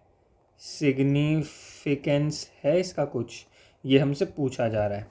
ठीक है, इसी चीज़ का, जनरल प्राइस लेवल का तो देखेंगे। आ जाओ पहले ये पढ़ लेते हैं, इकोनॉमी का जो डाउन टर्न है एंड उसके इम्पैक्ट हाउस होल्ड पे और फर्म्स पर। आई गया इकोनॉमी डाउन टर्न और उसके इम्पैक्ट, ये साफ पता चल रहा है कि एक इंडिविजुअल को इम्पैक्ट करेंगे, जो हमने सेकंड क्वेश्चन देखा था। बट यस, अभी हम पैराग्राफ पढ़ते हैं। एक कंट्री एक्सपीरियंस कर रही है इकोनॉमिक डाउन टर्न, एंड जो गवर्नमेंट है वो अटेम्प्ट कर रही है इन्फ्लेशन को कम करने का बाय इंक्रीजिंग इंटरेस्ट रेट को बढ़ा रही है। इन्फ्लेशन का मतलब क्या है कि लोगों के पास ज़्यादा पैसा आ गया और लोग बहुत ज़्यादा डिमांड कर रहे हैं, जिस वजह से प्राइसेस बढ़ रहे हैं। क्योंकि सप्लाई मान लो 100 जंपर की बॉल की है एंड 10 रुपये की एक बॉल है, बट खरीदने वाले हमारे पास 120 लोग हैं, तो हम 12 रुपये बढ़ा देंगे, जो हम प्राइस है उसको 12 कर देंगे, या फिर ज़्यादा बढ़ा देंगे, कि जिससे जो हमारी 100 रुपये जो हमारी बॉल हैं, 100 जो पर की बॉलें हैं, वो सही डिमांड को मीट करके एक इक्विलिब्रियम आ जाए, और जो ज़्यादा प्राइस में ना खरीदने वाले हो लोग वो जो है बाहर चले जाएं, ज़्यादा लोग ना खरीदें। ठीक है, जैसे हमने 10 रुपये से अगर 12 रुपये कर दिया प्राइस, तो 20 लोग अगर चले जाएंगे तो 120 से वापस 100 लोग आ जाएंगे, मगर जो सेल्स हैं वो हमारी 120 की हो जाएंगी, 120 इंटू 100 1200 रुपये की हो जाएंगी। ठीक है, समझ गए। अब यही बात है कि अगर इंटरेस्ट रेट अगर आरबीआई बढ़ा देगी, अच्छा अब इंटरेस्ट रेट अगर आरबीआई ने बढ़ा दिया, इन्फ्लेशन को कम कैसे करेगी? जब आरबीआई जो इंटरेस्ट रेट है उसको बढ़ा देगी। इंटरेस्ट रेट यानी कि अगर तुम बैंक में पैसे डिपॉजिट करोगे तो तुम्हें ज़्यादा इंटरेस्ट मिलेगा। इससे क्या होगा, लोग बैंक में पैसा रख देंगे और उनके पास खर्च करने के लिए पैसा कम होएगा। अब उनके पास खर्च करने के लिए पैसा कम होएगा तो वो ज़्यादा खर्चा नहीं करेंगे और एग्रीगेट डिमांड सही हो जाएगी, तो जो ज़्यादा डिमांड कर रहे थे वो नॉर्मल हो जाएगी, इन्फ्लेशन ठीक हो जाएगी। ये मनी एंड सप्लाई में हम पढ़ेंगे किस किस तरीके से क्या क्या सारे जो उनके पास टूल्स होते हैं वो भी सारे के सारे हम उसमें पढ़ेंगे। तो इंटरेस्ट रेट बढ़ा देगी जिससे कि डिक्रीज हो जाएगी कंज्यूमर की स्पेंडिंग में, कंज्यूमर स्पेंडिंग जो गिर जाएगी, और इंडिविजुअल हाउस होल्ड है वो सेव वो ज़्यादा करेंगे, कंजम्पशन फॉलो हो जाएगा, अफेक्ट करेंगे एग्रीगेट डिमांड को इन दी इकोनॉमी, ये वाली चीज़ हो जाएगी। रिड्यूस्ड कस्टमर डिमांड, कस्टमर की डिमांड कम जैसी होएगी, बिजनेस फेस करेंगे लोअर सेल्स एंड प्रॉफिट। ठीक है, प्रॉफिट बिजनेस के कम हो जाएंगे और उनकी सेल्स भी कम हो जाएंगी बिजनेसेस की। जैसे ही एक कस्टमर जो है कम डिमांड करने लगेगा, यही वाली सारी बातें होंगी, ये वाली सारी बातें, जो कि वो प्रोडक्शन फिर अब वो क्या करेंगे, अपना प्रोडक्शन लेवल को कम कर देंगे एंड फिर एम्प्लॉयमेंट भी कम हो जाएगा। तो इस तरीके से decrease in production leads to reduction in national output, reduction हो जाएगा, which directly affects the macro economic indicators such as GDP. तो वो जीडीपी को भी इम्पैक्ट करेगा। अब एक आरबीआई के एक डिसीजन से हमारी देश की जीडीपी कम हो गई। देखो माइक्रो इकोनॉमिक्स क्या है, माइक्रो इकोनॉमिक लेवल और माइक्रो इकोनॉमिक लेवल पर देख रहे हैं। इन अ कंट्री तो हमने पहले देख लिया, अब हम देख रहे हैं छोटे लेवल पर, माइक्रो इकोनॉमी के लेवल पर। In on a micro economic level एक इंडिविजुअल फर्म जो होगी वो रिस्पॉन्ड करेगी to the changes by adjusting its pricing strategies. अब ये हमने देखा ना, प्रोड्यूसर जो है अपनी प्रोडक्शन को कट कर देगा, तो या वही वाली बात यहाँ पे बता रहे हैं कि प्राइसिंग स्ट्रेटजीज को अपनी एडजस्ट कर लेगी। फॉर इंस्टेंस इन्फ्लेशन अगर ज़्यादा है तो फर्म्स जो हैं प्राइस बढ़ा देंगे अपनी हायर कॉस्ट को कवर करने के लिए, क्योंकि उनको भी तो रॉ मटेरियल महंगा मिल रहा होगा। अगर 12 रुपये की जंपर की बॉल अगर हो गई है मार्केट में, तो हमारा रॉ मटेरियल जो पहले 5 रुपये का आ रहा था वो अभी 7 रुपये का आएगा ना, ये वाली बात भी होगी। अब हम प्रॉफिट को कवर करने के लिए अपनी कॉस्ट जो है वो प्राइसेस हम बढ़ा देंगे, जिससे कि हमारी जो 5 की जगह 7 की कॉस्ट है वो कवर हो जाए। अब ये वाली जो चीज़ है इफेक्ट करेगी प्राइसिंग बिहेवियर ऑफ कंज्यूमर, क्योंकि 12 रुपये की बॉल हो गई तो जो 120 लोग खरीदने आ गए थे जंपर की बॉल, वो 100 लोग रह जाएंगे। इसके कॉन्ट्रास्ट में जनरल प्राइस लेवल जो है वो गिर जाएंगे और हमारी इंडिविजुअल फर्म्स जो हैं लोअर रेवेन्यू को एक्सपीरियंस करेंगे, कि हमारा रेवेन्यू घट जाएगा। अब उससे क्या होगा, it can deter them from making new investment, नई इन्वेस्टमेंट बनने से रुकेंगी। यानी कि हम अगर नई फैक्ट्री डालने वाले थे पहले की, जी हाँ चलो अब तो महंगी हो रही है जंपर की बॉल, तो एक और फैक्ट्री डाल लेते हैं, हमारा तो प्रॉफिट भी कवर होगा है। या फिर हम एक्सपेंड करने वाले थे वही अपना बिजनेस, तो वो हम रोक देंगे। नई मशीन लाने वाले थे वो भी हम रोक देंगे, एक्सपेंडिंग देयर बिजनेस उसमें से भी कम हो जाएगा। सो ये वाला जो कनेक्शन है, macro economic factor such as change in general price and micro economic decisions like investment and production demonstrate the interdependence between the two field. तो यहाँ पर हमारा इंटरडिपेंडेंस डेमोन्स्ट्रेट हो गया कि जिस तरीके से जनरल प्राइस लेवल में चेंज आया, उस तरीके से माइक्रो इकोनॉमिक डिसीजंस जो हैं इन्वेस्टमेंट के और प्रोडक्शन के, वो भी हमारे इम्पैक्ट हो गए। अब एक्सप्लेन करते हैं, एक्सप्लेन हमें करना है, ये जो ऊपर बात थी इसको हमने एक्सप्लेन करना है। तो इन्होंने किस तरीके से करा है, डिफरेंस जो है माइक्रो और मैक्रो इकोनॉमिक्स में is vivid but these two branches, यानी कि विविड है, डिफरेंस है इन दोनों के बीच में, मगर जो दो ब्रांचेस हैं इंडिपेंडेंटली नहीं चल सकती, can not be taken as totally independent of each other. दोनों में एक दूसरे का इन्फ्लुएंस आएगा ही आएगा। The changes in one influences the other. Example के लिए सेविंग बढ़ेगी बाय इंडिविजुअल हाउस होल्ड, तो वो फॉल करेगी कंजम्पशन को पूरी इकोनॉमी में। अकॉर्डिंगली एग्रीगेट डिमांड अगर गिरेगी तो वो लेवल ऑफ आउटपुट को कट कर देगी पूरी इकोनॉमी में। सॉरी, एग्रीगेट डिमांड अगर पूरी इकोनॉमी की गिर रही है तो एक इंडिविजुअल लेवल पर आउटपुट भी गिरेगा, यानी कि प्रोडक्शन जो है वो कम होएगा। Similarly situation of persistent fall in general price will affect the falling income of the individual household through a chain of falling investment and employment due to fall in profit. Similarly ये एक situation, persistent fall अगर हो रहा है, लगातार prices अगर गिरते चले जा रहे हैं, तो इससे इनकम गिरेगी ऑफ इंडिविजुअल हाउस होल्ड। अगर प्राइस लेवल गिर रहे हैं, अगर जो है सामान सस्ता हो जा रहा है, तो कंपनियों को ज़्यादा प्रॉफिट नहीं हो रहा। कंपनियों को जनरल प्राइस लेवल अगर गिर रहा है तो कंपनी प्रॉफिट नहीं हो रहा। अब कंपनी को प्रॉफिट नहीं हो रहा तो वो इनकम जो है, सैलरी वगैरह, अगर कोई बंदा कहीं जॉब कर रहा है तो उसकी सैलरी कम कर देंगे आगे, मतलब इन लॉन्ग रन अगर ये हो रहा है तो वो कम कर ही देंगे ना। अ चेन ऑफ फॉलिंग इन्वेस्टमेंट, एक इससे चेन बन जाएगी कि जिससे फिर इन्वेस्टमेंट भी कम होगी और उसके बाद एम्प्लॉयमेंट भी फिर कम हो जाएगा। वही वाली सारी बातें। अब जब मान लो हमने एक और फैक्ट्री लगानी थी, वो हमने नहीं लगाई, तो एम्प्लॉयमेंट जितना वो जनरेट करती वो गिर गया। और अभी भी हम अगर 10 मशीन से बना रहे थे बोलें, तो हमने 8 मशीन से बनानी शुरू कर दी, 2 मशीन पे जो 10 लोग लगे हुए थे वो अनएम्प्लॉयड हो गए। इस तरीके से काम होएगा। ये वाले सारे पॉइंट्स हैं। बाकी आंसर राइटिंग किस तरीके से करनी है, ठीक है, हमें सिर्फ क्वेश्चन को देख के क्या सोच के क्या पूरा आंसर राइटिंग जो साथ में ना, वो भी हम एक बार सिलेबस खत्म कर लें, उसके बाद करेंगे। और बीच बीच में भी अगर कोई आंसर लगता है तो मैं करवा दूंगा। अभी बस बुक के आंसर्स को देख रहे हैं हम, एंड अभी हम क्वेश्चंस को पढ़ के एक अप्रोच डेवलप कर रहे हैं, ठीक है। अब खुद से आंसर लिखने की बारी जब आएगी, वो वाली सारी चीज़ भी हम करने वाले हैं, ठीक। अब do you think the general price level is any relevance eight the micro level. Micro level पर जनरल प्राइस लेवल की कुछ रिलेवेंस है? हाँ, हमने यहाँ पर देखी तो सही, माइक्रो लेवल पर हैगी रिलेवेंस, क्यों नहीं है? क्रॉप नहीं करना, डिलीट करना है, डिलीट। तो general price level is a micro level issue, macro level issue. General price तो मैक्रो लेवल पर है, बट इसका ग्रेट सिग्निफिकेंस है माइक्रो लेवल पर। एक इंडिविजुअल प्रोड्यूसर जो है ऑलवेज मॉनिटर करेगा trend of the general price level. Individual producer ये देखेगा ज़रूर कि मार्केट में क्या प्राइस चल रहा है चीज़ का। अगर प्राइसेस जो है वो बढ़ रहे होंगे तो वो बिजनेस जो है अपना एक्सपेक्ट हाई करेगा, बिजनेस एक्सपेक्टेशन उसकी हाई होंगी तो वो इन्वेस्टमेंट को बढ़ाएगा। और दूसरे हाथ पर अगर प्राइस गिर रहे होंगे तो बिजनेस क्या कहते हैं, टर्न टू बी स्लगिश, यानी कि वो ऐसे कि यार नहीं अब तो नहीं करना, इन्वेस्टमेंट को कम कर देगा वो, अकॉर्डिंगली इन्वेस्टमेंट इज रिड्यूस्ड। तो इस तरीके से जनरल प्राइस लेवल भी इम्पैक्ट करेगा एक इंडिविजुअल फर्म को। ठीक, आगे चलते हैं। अब आगे देखो इन्होंने क्या बोला, अब तो छोटे छोटे से क्वेश्चन हैं, इनको फटाफट से खत्म करते हैं and we are sorted with lecture 4। ठीक, एंड क्वेश्चन आंसर का लेक्चर 1 हो जाएगा। जो भी है चैप्टर 1 का क्वेश्चन बैंक हमारा खत्म हो जाएगा। टी आर जैन वी के होरी सर को शत शत प्रणाम। आ जाओ, मैक्रो इकोनॉमिक्स को डिफाइन करना है। Study of economic relationship between economic problems और इकोनॉमिक इश्यूज, तो वही वाली डेफिनेशन तो हमारी कर रखी है हमने। माइक्रो इकोनॉमिक्स की definition, study of economic relationship at the individual level. ठीक है, इसमें इंडिविजुअल लेवल है और इसमें आ जाएगा level of economy as a whole and inflation और अनएम्प्लॉयमेंट की प्रॉब्लम्स को हम यहाँ पर डिस्कस करते हैं। ये अब 2 एग्जांपल देने हैं मैक्रो इकोनॉमिक स्टडीज़ के। मैक्रो इकोनॉमिक्स में हम क्या स्टडी करते हैं? एक तो लेवल ऑफ एम्प्लॉयमेंट को स्टडी करते हैं, एग्रीगेट डिमांड को स्टडी करते हैं, एग्रीगेट सप्लाई को स्टडी करते हैं। तो कोई से भी 2 एग्जांपल, इन्होंने क्या लिखा है, प्राइस बिहेवियर को स्टडी करेंगे और अनएम्प्लॉयमेंट को स्टडी करेंगे इन इंडिया। ठीक है, मैक्रो इकोनॉमिक स्टडी में ये सारी चीज़ें आ जाएंगी।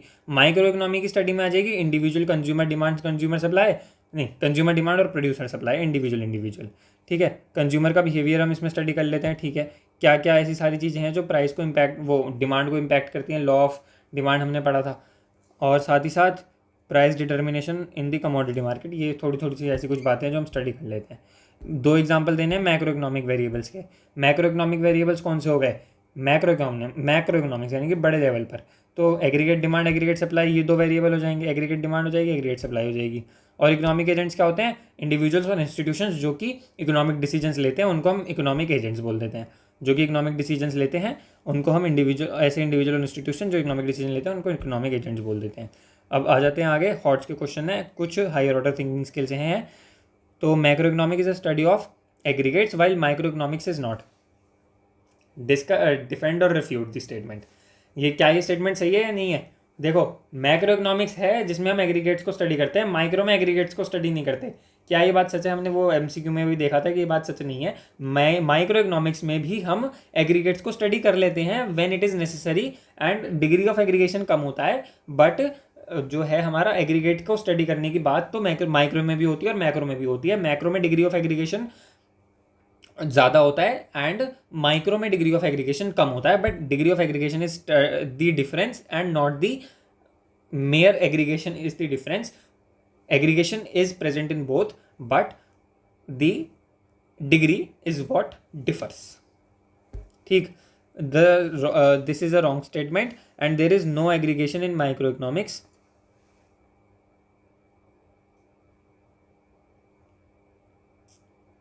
अच्छा, it is wrong to state that there is no aggregation. मतलब ये कहना गलत होगा कि माइक्रो इकोनॉमिक्स में कोई एग्रीगेशन नहीं होता एंड इसीलिए जो अबव स्टेटमेंट है वो रिफ्यूट कर जाता है कि यानी कि हम इसके अगेंस्ट में हैं। ठीक है, refuted. It is in micro economics that we study the concepts like market demand and which is the aggregate of individual demand of the commodity for a commodity. Aggregate ही तो है वो भी, market demand, and however the difference lies in the degree of aggregation. वही वाली बात आ गई। माइक्रो इकोनॉमिक्स में degree of aggregation at the level of individual household and individual industry और इंडिविजुअल मार्केट। मैक्रो इकोनॉमिक्स में हम economy as a whole की एग्रीगेशन कर लेते हैं, मगर degree of aggregation is what differs and not the mere aggregation which differs, which is the point of difference. अब आ जाती है बात मैक्रो इकोनॉमिक्स में, अब मैक्रो माइक्रो पैराडॉक्स की बात आती है। It is true, is it why, what is true that what is true at the micro level may be paradox at the macro level। वही वाली बात है, सेविंग वाली बात है। Explain with an example. तो क्या लिखा है इन्होंने, what is true at micro level may not be true at macro level, this is the meaning of paradox। Saving is a virtue of individual level, अगर individual level save करेगा तो accumulate हो जाएगा, और वही वाली सारी की सारी बातें लिखी हैं। ये वाला हमारा हमने अच्छे से कर लिया, मैक्रो पैराडॉक्स, और इसकी पूरी चेन बना के हमने डिस्कस कर चुके हैं। अगर तुम पहली बार ये ही वीडियो देख रहे हो, so you can check out the previous lectures, and last lecture में तो हमने कराई था मैक्रो पैराडॉक्स, एंड उससे वो वाला लेक्चर तुम देख सकते हो, और साथ ही साथ तुम क्या कर सकते हो, बस लेक्चर देखो, समझ में आ जाएगा अच्छे से। और भी बहुत सारी चीज़ें हैं, so you can definitely check them out. सारी की सारी चीज़ों को हम अपनी इकोनॉमिक्स और बीएसटी को बहुत अच्छे तरीके से एनसीईआरटी के इन डेप्थ जाके हम चीज़ों को समझ रहे हैं। बिजनेस स्टडीज़ में भी बहुत डेप्थ में कर रहे हैं, एंड इकोनॉमिक्स में भी। तो बोर्ड के लिए हम चीज़ों को सॉर्ट कर रहे हैं, एंड उसके बाद तो मतलब जितना भी बोर्ड में रिक्वायर्ड है वो हम बहुत अच्छे तरीके से पढ़ के एक बार सेट असाइड कर रहे हैं, एंड उसके बाद हम चीज़ों में डीपर जाएंगे, और कुछ और हाई लेवल की क्वेश्चंस की प्रैक्टिस करेंगे जो कि बोर्ड के लेवल से भी ज़्यादा होंगे। एंड साथ ही साथ हम एक अपने जो जर्नल एप्टीट्यूड है, जो हमारी थिंकिंग है, उसको ब्रॉड करने के लिए बहुत अलग अलग टाइप की चीज़ों को हम पढ़ेंगे। कुछ चीज़ें होंगी सीए के लेवल की, कुछ चीज़ें होंगी यूपीएससी के लेवल की, तो हम एकदम इन डेप्थ जाके सारी चीज़ों को समझने वाले हैं, जिससे कि एंड हम सिलेबस से कन्फाइंड नहीं होने वाले हैं। This is our motto of course. If you are a follower of our channel तो ये चीज़ तुम्हें पता होगी, and if you are not then this is our motto. I am telling you, you can, if you are a person जो कि books के बाहर जाके चीज़ों को समझना चाहता है, पढ़ना चाहता है, तो you can definitely stay here and subscribe to the channel. Bell icon को ऑन कर लेना। हर एक वीडियो में बहुत इंटरेस्टिंग चीज़ें हम करते हैं, एंड जब ये एक बार सिलेबस हमारा ख़त्म हो जाएगा, उसके बाद तो हम बिल्कुल आग लगा देंगे, और बिल्कुल डेप्थ में चीज़ों को, अपनी अंडरस्टैंडिंग को ब्रॉड करने के लिए जो जो चीज़ें हमें रिक्वायर्ड होंगी उन सबको पढ़ने वाले हैं। So yes, stay here, and if you are excited इस तरीके से चीज़ों को पढ़ने के लिए, then just subscribe to the channel and bell icon on कर लो। और अगर तुम्हें लगता है कोई ऐसा बंदा है तुम्हारी जानकारी में, तो उसके साथ तुम शेयर भी कर सकते हो। बट ये जो अभी हम फिलहाल जो जो फेज़ 1 चल रहा है एनसीईआरटी को ख़त्म करने का और एक बोर्ड लेवल प्रिपरेशन करने का, this is something which everyone can watch. तो तुम अभी इसको शेयर कर सकते हो। अगर मज़ा आ रहा है तो लाइक करो, और अगर इफ़ यू फील कि हाँ शेयर करने लायक है, then please do share. Concept clarity तुम्हें मिलती जा रही होगी, which is something we work hard upon, which is something we work very hard upon. So yes, यही सारी बातें थी। आ जाओ वापस आते हैं टॉपिक पर। When what may happen if savings are encouraged in an economy. तो वही वाली बात आ जाएगी, macro paradox, analysis and evaluation type की क्वेश्चन है ये। क्या होगा अगर सेविंग्स को एनकरेज करेंगे? सेविंग्स को अगर हम एनकरेज करते हैं तो देखो, आ जाओ, सेविंग्स अगर बढ़ेंगी, ठीक है, सेविंग्स अगर बढ़ेंगी तो हमारा एक्सपेंडिचर कम होएगा, क्योंकि हमारे पास खर्च करने के लिए पैसा नहीं है। अब हमारे पास खर्च करने के लिए पैसा नहीं है, एक्सपेंडिचर हम कम कर रहे हैं, तो हमारी डिमांड कम हो जाएगी। ठीक है, पहले 100 रुपये की चीज़ें खरीद रहे थे, अब 80 रुपये की चीज़ें खरीद रहे, तो हमारी डिमांड ही तो कम हो गई, और पूरे इकोनॉमी के लेवल पर एग्रीगेट डिमांड कम हो गई।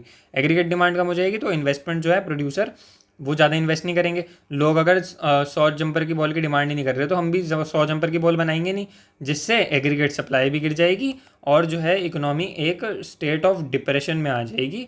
दिस इज़ समथिंग जो हमने पढ़ा था, DPRESSION। ठीक है, इस तरीके से सारा का सारा काम होएगा।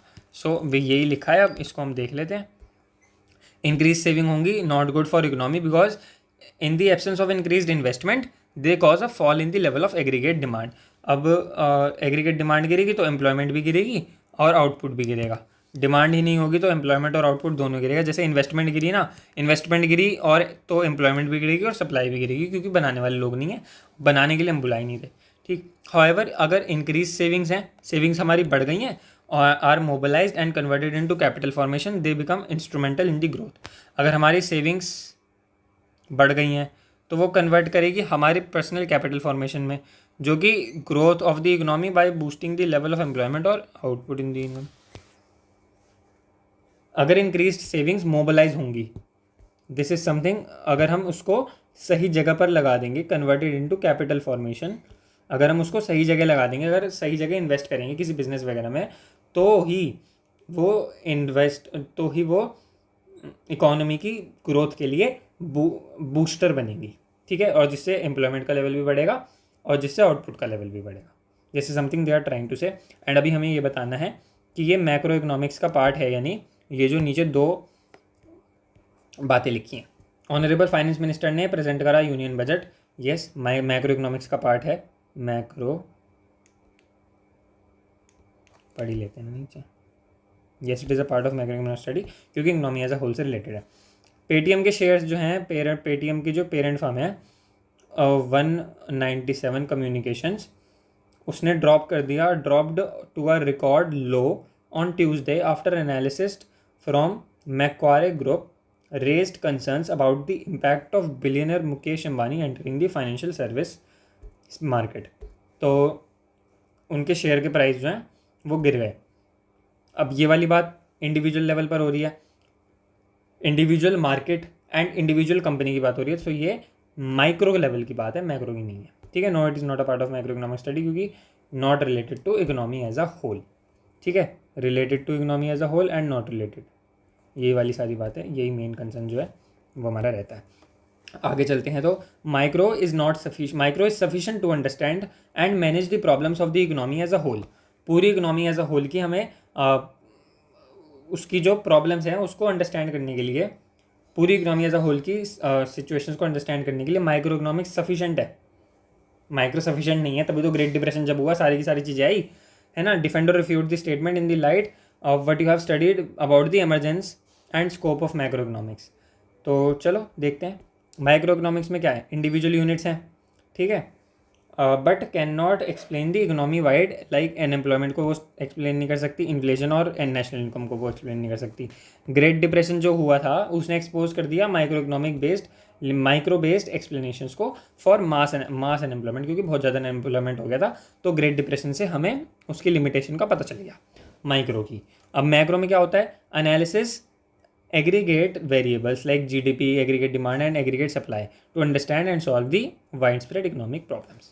This is something जो इजी सा क्वेश्चन था, हमें बस ये बताना था कि माइक्रो इकोनॉमिक्स सफिशिएंट नहीं है, हमें पूरी इकोनॉमी को समझने के लिए मैक्रो इकोनॉमिक्स की भी ज़रूरत है। आगे आ जाओ। अ स्मॉल फैक्ट्री जो ओनर जो है फाइंड करता है इट हाईली प्रॉफिटेबल। मैं अब एक स्मॉल फैक्ट्री ओनर इसको बहुत हाईली क्या कहते हैं, स्मॉल फैक्ट्री ओनर जो है find it's highly profitable to produce plastic produce करना उसको बढ़िया लगता है, मतलब उसके लिए प्रॉफिटेबल है बिकॉज स्ट्रॉन्ग लोकल डिमांड है। However the government imposes heavy restrictions and taxes on plastic bags, क्योंकि भैया गवर्नमेंट तो सोशल वेलफेयर भी देखेगी ना, और मैक्रो इकोनॉमिक वेरिएबल देखी, मैक्रो इकोनॉमिक के लेवल पर देखेगी, पूरी इकोनॉमी के लेवल पर देखेगी, while subsidizing alternatives like cloth और jute bags. To explain how the situation highlights the difference between micro and macro perspectives. Macro का इससे क्या डिफरेंस समझ में आता है। माइक्रो लेवल पर जो है producer make plastic bag is a rational since it ensures higher profit. Micro level पर हायर प्रॉफिट इंश्योर करेगा तो उसके लिए ये रैशनल है, यानी कि वो सही डिसीजन ले रहा है माइक्रो लेवल पर। बट पूरी इकोनॉमी के लेवल पर ये तो प्लास्टिक प्रोडक्शन जो है वो हार्मफुल है एनवायरमेंट के लिए, सो गवर्नमेंट जो है इंटरवीन करेगी एंड टैक्सेस लगाएगी, प्रमोट करेगी eco friendly substitutes with subsidies, ठीक है। मैक्रो के लेवल पर आ जाएगा और वो माइक्रो के लेवल पर रैशनल है। माइक्रो के लेवल पर प्लास्टिक बैग्स आर रैशनल क्योंकि वो इंश्योर कर रहे हैं हायर प्रॉफिट्स, ठीक। इस तरीके से चीज़ें हैं। So this shows that what is beneficial for an individual firm micro may not be desirable for the economy और सोसाइटी एज अ होल। पूरी सोसाइटी के लिए, पूरी इकोनॉमी के लिए ये बेनिफिशियल नहीं है, तो इसलिए यहाँ पर इंडिविजुअल फर्म में may not be. This shows that which is beneficial for individual firm, individual के लिए जो बेनिफिशियल है पूरी सोसाइटी के लिए डिजायरेबल नहीं है, and this holds as the point of difference between micro and macro and hence the differentiation perspectives come into effect, जो भी है। अब ये तो एनसीईआरटी के क्वेश्चंस ही हैं, तो ये तो हम लास्ट वीडियो में कर चुके हैं, you can check them out. अब यहाँ पर कुछ टीजर्स हैं, कुछ बढ़िया और क्वेश्चंस हैं। What do you mean by macro economics, name and explain any two variables. ये तुम चाहो तो इसको प्रैक्टिस के तौर पर कर सकते हो, प्रैक्टिस के लिए कर सकते हो, बट ये वाले क्वेश्चंस जो हैं हम कर चुके हैं डिस्कस, नोट्स में तुम्हें मिल ही जाएंगे। ये वाले भी ये भी हो जाएगा, ये भी हो जाएगा। And what is the difference between partial equilibrium, general equilibrium, ये भी हम कर चुके हैं। What do mean by macro economics, macro economics is the study of whole economy as a whole, जो कि इंडिविजुअल मतलब क्या कहते हैं, प्रॉब्लम ऑफ स्कैरसिटी को हम डिस्कस करते हैं और चॉइसेस किस तरीके से लेनी है at a level of economy as a whole, ठीक है ना। इकोनॉमिक प्रॉब्लम्स का discussion at a level of economy as a whole is what comes under macro economics. तो ये वाली सारी बातें, 2 वेरिएबल्स तुम समझा दो कि सारे हमने पढ़ लिए अभी। State the scope, if you want कि तुम्हें स्कोप लिखना हो तो तुम ये लिख सकते हो, दिस इज़ तुम्हारी पर्सनल सद्भावना टुवर्ड्स द सब्जेक्ट। अगर चाहते हो अच्छे नंबर आए लिख लो, जितनी प्रैक्टिस करो उतना बढ़िया है, बट ये ज़्यादा इंपॉर्टेंट नहीं है, तो मैं ऐसे कंपलसरीली नहीं बोल रहा लिखने के लिए। What is meant by macro economics, macro economics क्या होती है और उसका स्कोप बताना है। ये तुम्हें 3 से 4 मार्क्स के लिए, ये 6 मार्क्स के लिए। Difference between macro and micro with suitable examples, ये वाला भी तुम कर लोगे, वो वाले डिफरेंस में सारा कवर हो जाएगा। And significance of macro economics, ये भी हमने लिख लिया है। You can check the notes out and you can get the idea कि किस तरीके से तुम्हें आंसर लिखना है। अब कुछ इंपॉर्टेंट बातें जो करनी है मेरे को तुम्हारे साथ। सबसे पहली बात, इस चैप्टर का एक test I will upload it on the highlights of my Instagram. So description में इंस्टाग्राम का लिंक है, उसको तुम चेकआउट कर सकते हो। देखो कुछ बातें हैं जो कि अभी ज़रूरी हैं, मैं लिख देता हूँ। So these are some important things जो मेरे को बतानी है इसी चैप्टर का। इफ़ यू वांट कि तुम एक टेस्ट लिखो, किसी वीकेंड पर लिख के देख सकते हो। अराउंड 25 मार्क्स का एक टेस्ट है, एक आर तुम्हें निकालना होगा एंड तुम राइटिंग प्रैक्टिस करोगे। दिस इज़ समथिंग जो कि तुम अगर करते हो तो बहुत एक बढ़िया हाइट पर पहुंच जाओगे। एंड एक जो लेवल ऑफ प्रिपरेशन है उसको एक्सीड कर दोगे लूप से बाहर आके, एंड बढ़िया सा तुम बड़े अच्छे से प्रिपेयर कर चुके होगे।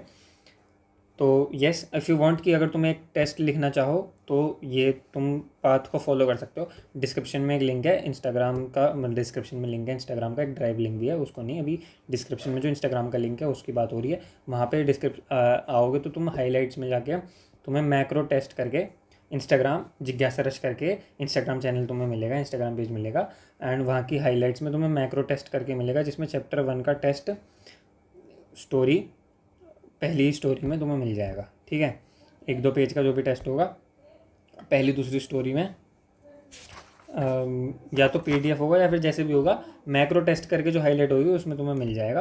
एंड सेकंड चीज़, अगर तुम्हें किसी भी पर्टिकुलर टॉपिक में इंटरेस्ट आ रहा है and you want to get deeper and deeper and deeper into that topic, तो उसका पूरा एक रोड मैप तुम्हें उस प्रॉम्प्ट में मिल जाएगा, जो कि डिस्क्रिप्शन में गूगल ड्राइव का जो लिंक है, गूगल ड्राइव यहाँ पर मैं ऐड कर देता हूँ, गूगल ड्राइव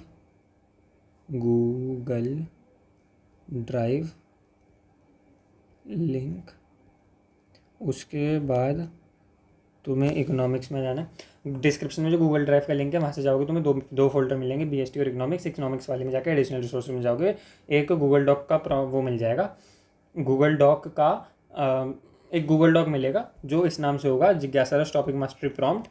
उसको तुम पेस्ट कर देना एंड 2 जगह तुम अपना टॉपिक लिख देना, तुम्हें पूरा रोड मैप मिल जाएगा। और साथ ही साथ ये वाली क्लास का PDF कहाँ मिलेगा, डिस्क्रिप्शन में, वही सेम रूट पे जाके एडिशनल रिसोर्सेज में तुम्हें क्वेश्चन बैंक करके एक PDF मिलेगा, क्वेश्चन बैंक करके एक फोल्डर मिलेगा, तो उसमें फिर चैप्टर 1 करके क्वेश्चन बैंक इसका मिल जाएगा।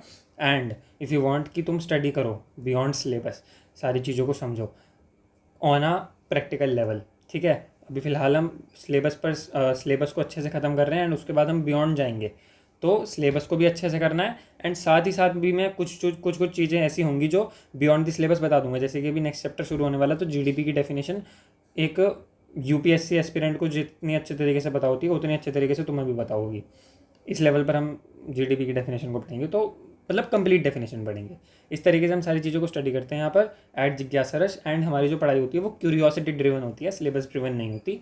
सो इफ़ यू वांट तो तुम सब्सक्राइब कर सकते हो। And if you have someone की उसको इस तरीके से पढ़ने में इंटरेस्ट आएगा तो उसके साथ तुम डेफिनेटली शेयर कर सकते हो। भला करोगे तो तुम्हारा भी भला होएगा, किस दिन तुम्हारे इंटरेस्ट की भी चीज़ तुम्हें मिल जाए ऐसी। तो yes, this is something, these are some things जो मेरे को तुम्हें बतानी थी, ऐसी कुछ बातें मेरे को तुमसे करनी थी। सो अभी येस, चैप्टर 1 हमारा कम्प्लीटली फिनिश हो गया है। With this chapter 1 is completely finish and अभी हम आज की क्लास को कंक्लूड करते हैं। All the best, keep studying, keep working hard and keep exploring the things around you, and कुछ बढ़िया इम्पैक्ट अगर सोसाइटी पर डाल सकते हो so definitely go for it. All the best, all the very best. कुछ भी डाउट है, कुछ भी अगर दिक्कत लगती है, डिस्क्रिप्शन में लिंक है इंस्टाग्राम का, DM कर सकते हो, कमेंट्स में भी पूछ सकते हो। We are open to reply you. All the best, stay preparing. All the best, keep working hard. बस यही सारी बातें करनी थी। Okay, bye bye, Radhe Radhe.